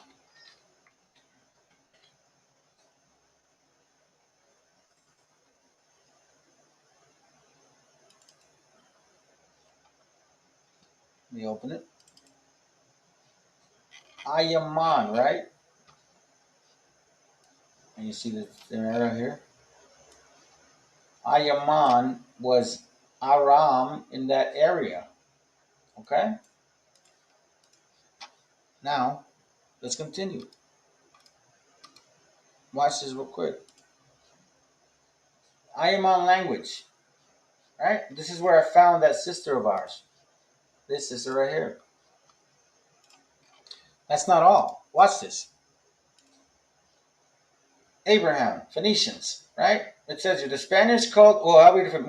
Most people think of the Phoenicians as a tribe of sailors, traders that inhabited what is now Lebanon. However, the Panika, or Pani, as the Hindus call them, or Puni by the Romans, were like gypsies scattered all over the globe. The Spanish called the land of the Ram Uri Shia pronounced as Shivava by the natives themselves. In Sanskrit, Shivava, Shiva's temple. According to Hindu religion scholars, Ram and God Shiva, you guys can read it. But watch this. Names are also prominent in Native American religions practice. But that's not all. Okay? So watch this. Also, these guys. The Temple of Mecca was founded by the colony of the Brahmins from India. This is an ancient culture. But check this out. Right? The Raram Uri of Shiawawa.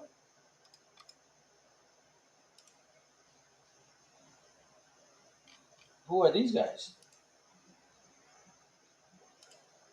And do they look African? Or do they look more like from the areas of the Indias? Right? And these guys are called Raramuri. From where? The Raramuri of Tarahuama, a group of indigenous people of the Americas living in the state of where? Chihuahua.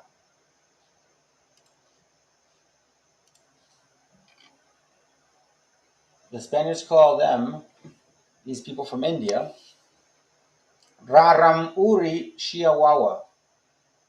Shiva and Yaz, the same, once we read the Bible, the name is prominent in Native Americans.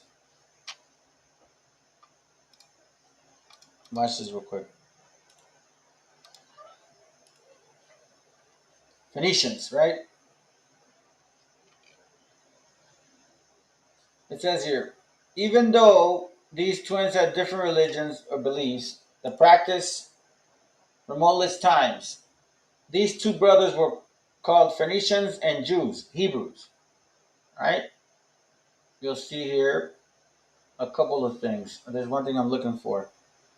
The Hindus call them the Aswan brothers and Nayatsa twins. So you see that there's some theory in this. But if you see like these particular words, Kiber, like Eber, Watch this. One of the largest tribes in South America, the Guarani, derived from the collective name from the Kuvarani. Kuvera people, the sun, Kuveria, is the homeland of the Guarani, supreme god of Tupa. Tupa may derive from Suva, the name of Shiva. So these guys here, the keepers, right?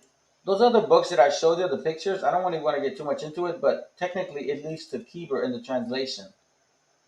Keeper, Eber, Hebrews. We'll talk about that another time. But anyways, they have a name here. I think it's here. Guate. Yeah, look. The Guate in Guatemala is the only way the Mayans could pronounce Cubera. Mala was one of the 7 islands of the Antara Diwapi of God Versha. You guys can keep reading this, right? The Caribbean tribes would have pronounced Antara as Antilla and Antala or Antala. Cuvera Mala, right? Uvera Mala or Cuvera Mala or Guatemala is also part of the Mayan land, also known as Necaste, derived from the Sanskrit Nagasheta.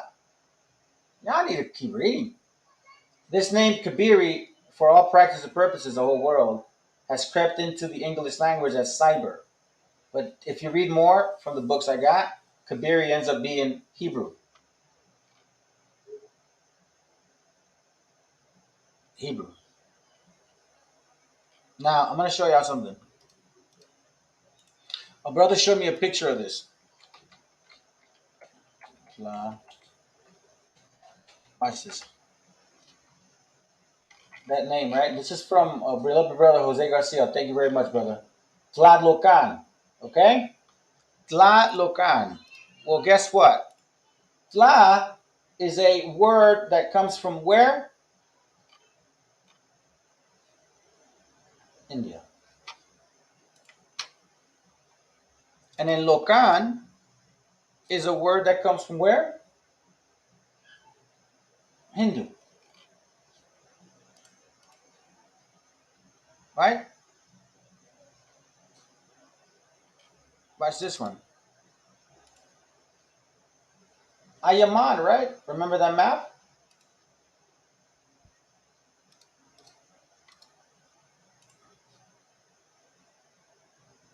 Ayaman. Ayaman means something in Hinduism.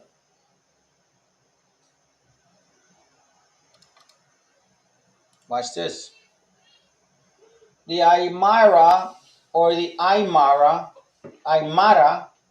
people are indigenous of the Andes, South America.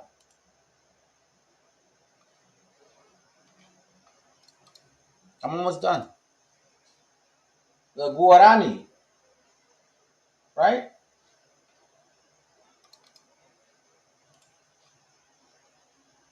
Same here.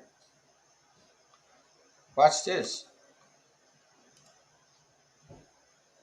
You have now the Yaksha, third largest Maya ceremonial city in Guatemala, right? The name Shaksha is uncanny. In Sanskrit, the word Jaksha means demigod. And you see this.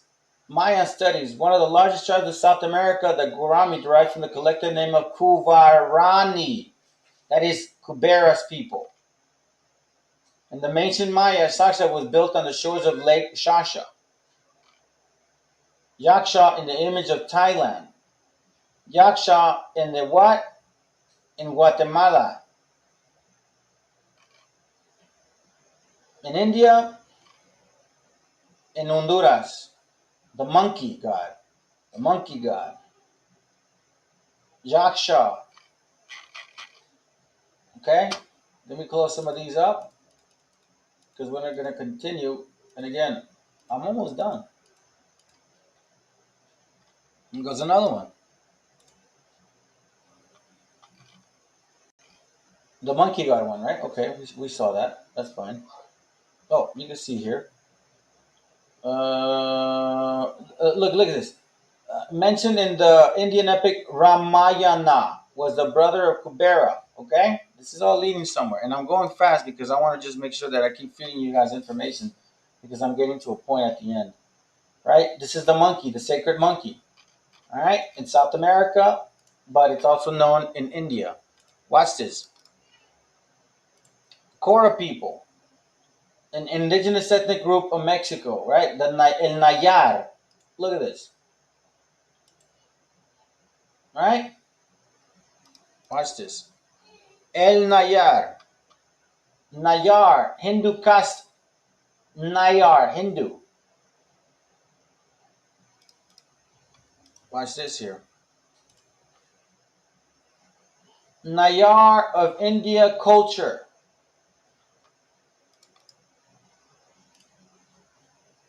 Nayar, again. Nayar, right? El Nayar. El Nayar, don't forget that. So now watch this. El Nayar, Nayar, or Nayarit, the Cora people, right? The Cora people are from Nayar, right? Okay, watch this. Naihati. Naihati means something in Buddhism.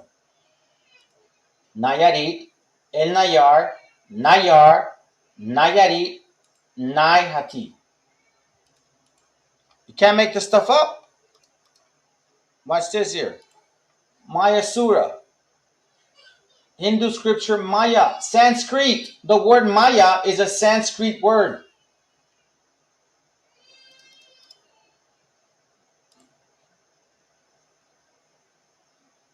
See this? Mahayana. Buddhism. Maya civilization. Right? Watch this real quick.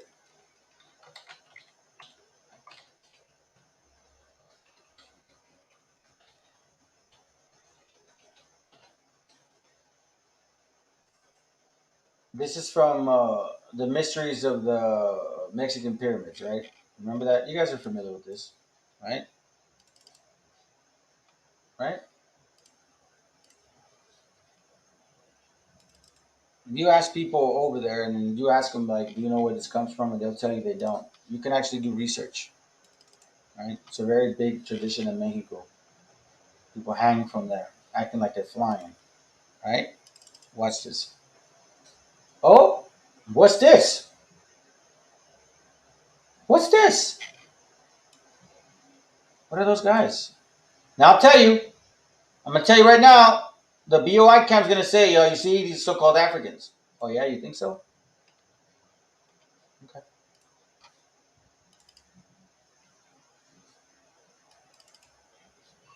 that's who they are. Do these guys look Africans?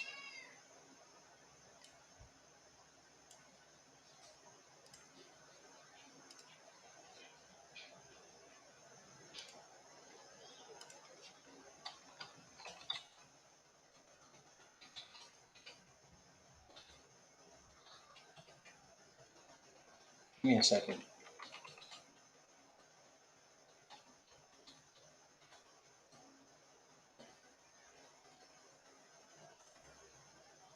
Remember these, right?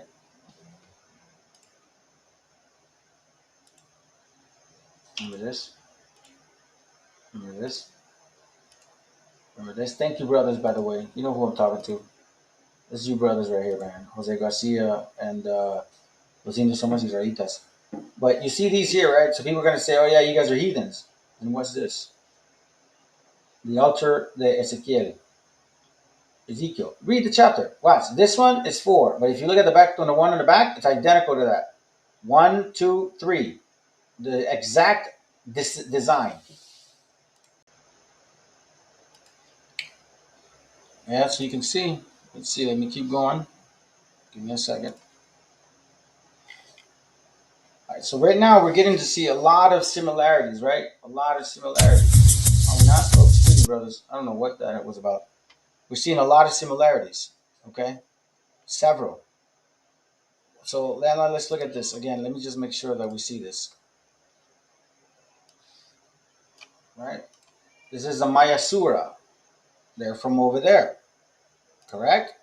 Okay. Watch this here. the Maya, right? This word means something. We already saw it in the other page. Maya means something in Buddhism. All right. Again, we read this again. All right. I just want to make sure that we don't miss the point. So now, watch this. We saw the pyramids, and now I'm going to take you out to see this here. And basically, if none of this makes sense at this point, then I don't know what to tell y'all brothers, man.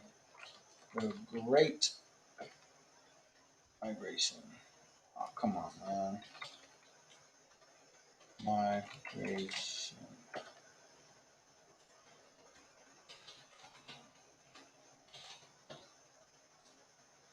All right, hold on a second, guys.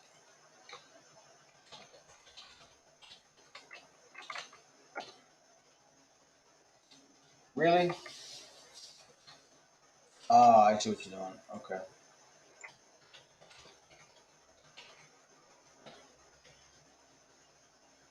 This is from a book called The Great Migration, page 125 and 126. Watch what it reads, okay? It says here, my point is here. These peninsulas has from the time immemorable been called by the name, watch this, of Joktan or Jokatan with the J sounded as Y and is now generally known as Yucatan. Yucatan. Remember this here?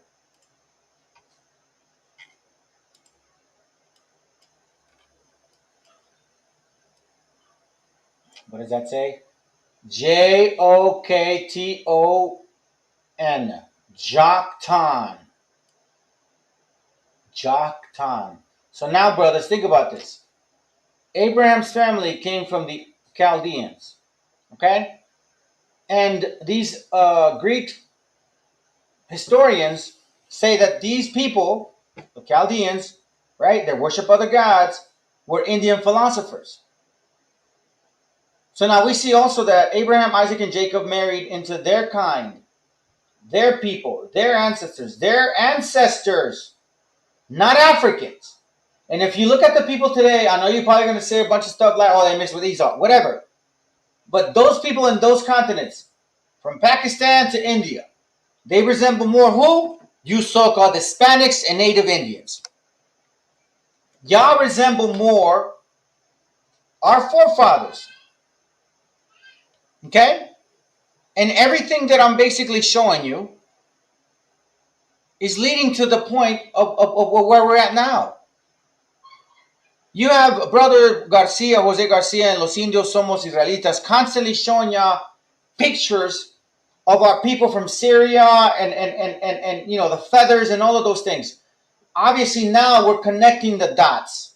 We are finally connecting the dots. Why? Because, you know, eventually, like the scriptures say, man, we get tired of being lied to. I'm tired of being lied to. All I want is the truth. I just want the damn truth. I don't want nothing else. I'm not trying to prove that Jesus is a white man. I don't give a damn. I'm going to tell you right now, it wasn't an image that changed me and woke me up. It was that commandments, knowing that my people also will get salvation and revenge. All right? So I'm almost done. I just want to show y'all something real quick. Watch this. So you can show y'all. You so-called Hispanics, Native Indians. Desde que yo escuché, Watch this real quick. Listen to this brother right here. ¿cómo es que empieza la vuelta? I lost my headset. Me acostumbra el sour ya no patea. Yo dije, wow, espérate. Yo no he escuchado algo así. Me acostumbra el sour ya no patea. Me This llega brother's a a la casa, Boricua, no se right? capea. Solo Watch, modelos watch. como barea. Here's my point. I was taking some notes before the class. I mean, you know, prior to the class, right? Desde que So I'm not even looking at this, and my phone's just kind of playing certain things. I always keep an ear out of like news, whatnot. And I hear this guy talk, and I kind of glance over real quick, and I'm just thinking, oh, just, you know, some Arabic, right? Whatever. But then, as I keep listening, all of a sudden he speaks Spanish. yo escuché, ¿cómo es que empieza la vuelta? Boom! I pause, and I'm like, wait, hold up. This guy speaking Spanish? Well, guess what this guy looks like? Me acostumbra el sour ya no patea. This dude looks Arabic. Arabic. 100% Arabic. You so-called Hispanics and Native Indians, okay? You have to take history and scripture, right? You have to take history and scripture to get the real understanding. And it's clear that we have the history behind us. As for being discouraged or anything like that, man, that's the last thing y'all should need to be worrying about, because it's clear now. Signs don't only apply to curses. Our family customs will also identify who we are as people, as Hebrews. Our culture will do it. Our food is showing it. Our clothing, the name of our cities, the customs which our people still keep, and obviously the curses. So I'm going to say this. I'm going to say this to y'all. We now have the lock and the key to what the Israelites really looked like. So with that said, to you so-called Hispanics and Native Indians of indigenous descent, never again ask yourself, why don't we look like them? And you know what I'm talking about. Nah. The real question is now, why don't you or y'all look like us? Because the proof, the documentation, the history is in the pudding. That's what they say.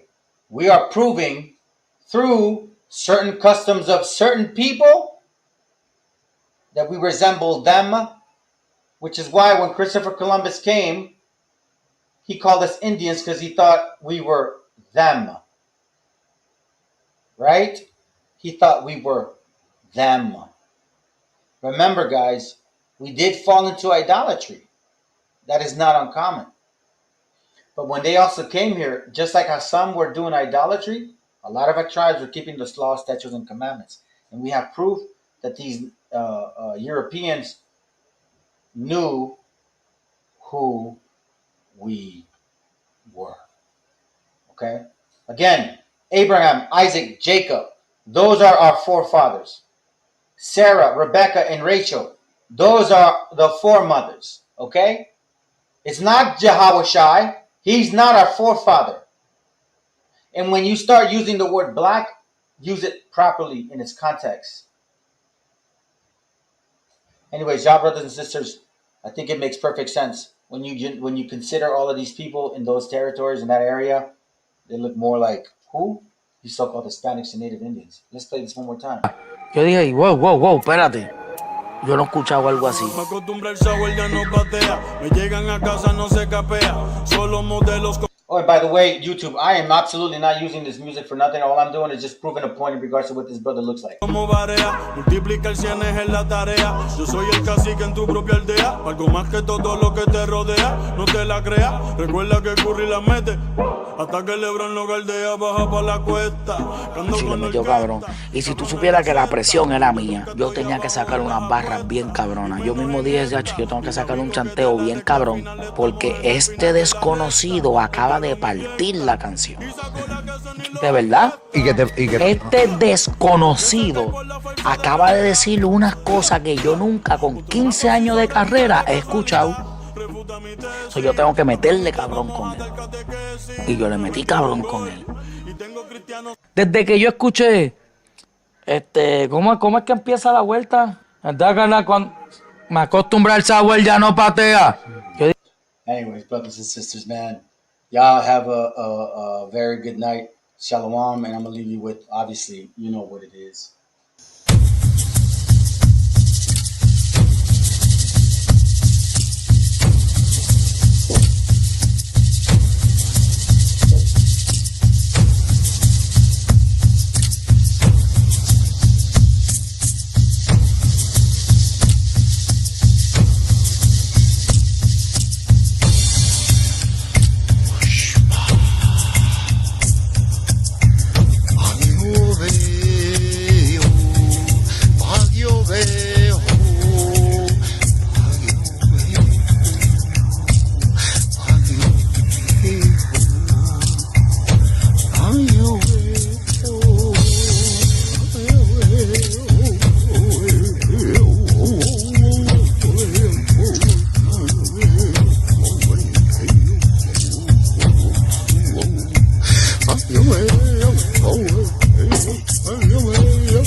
contigo.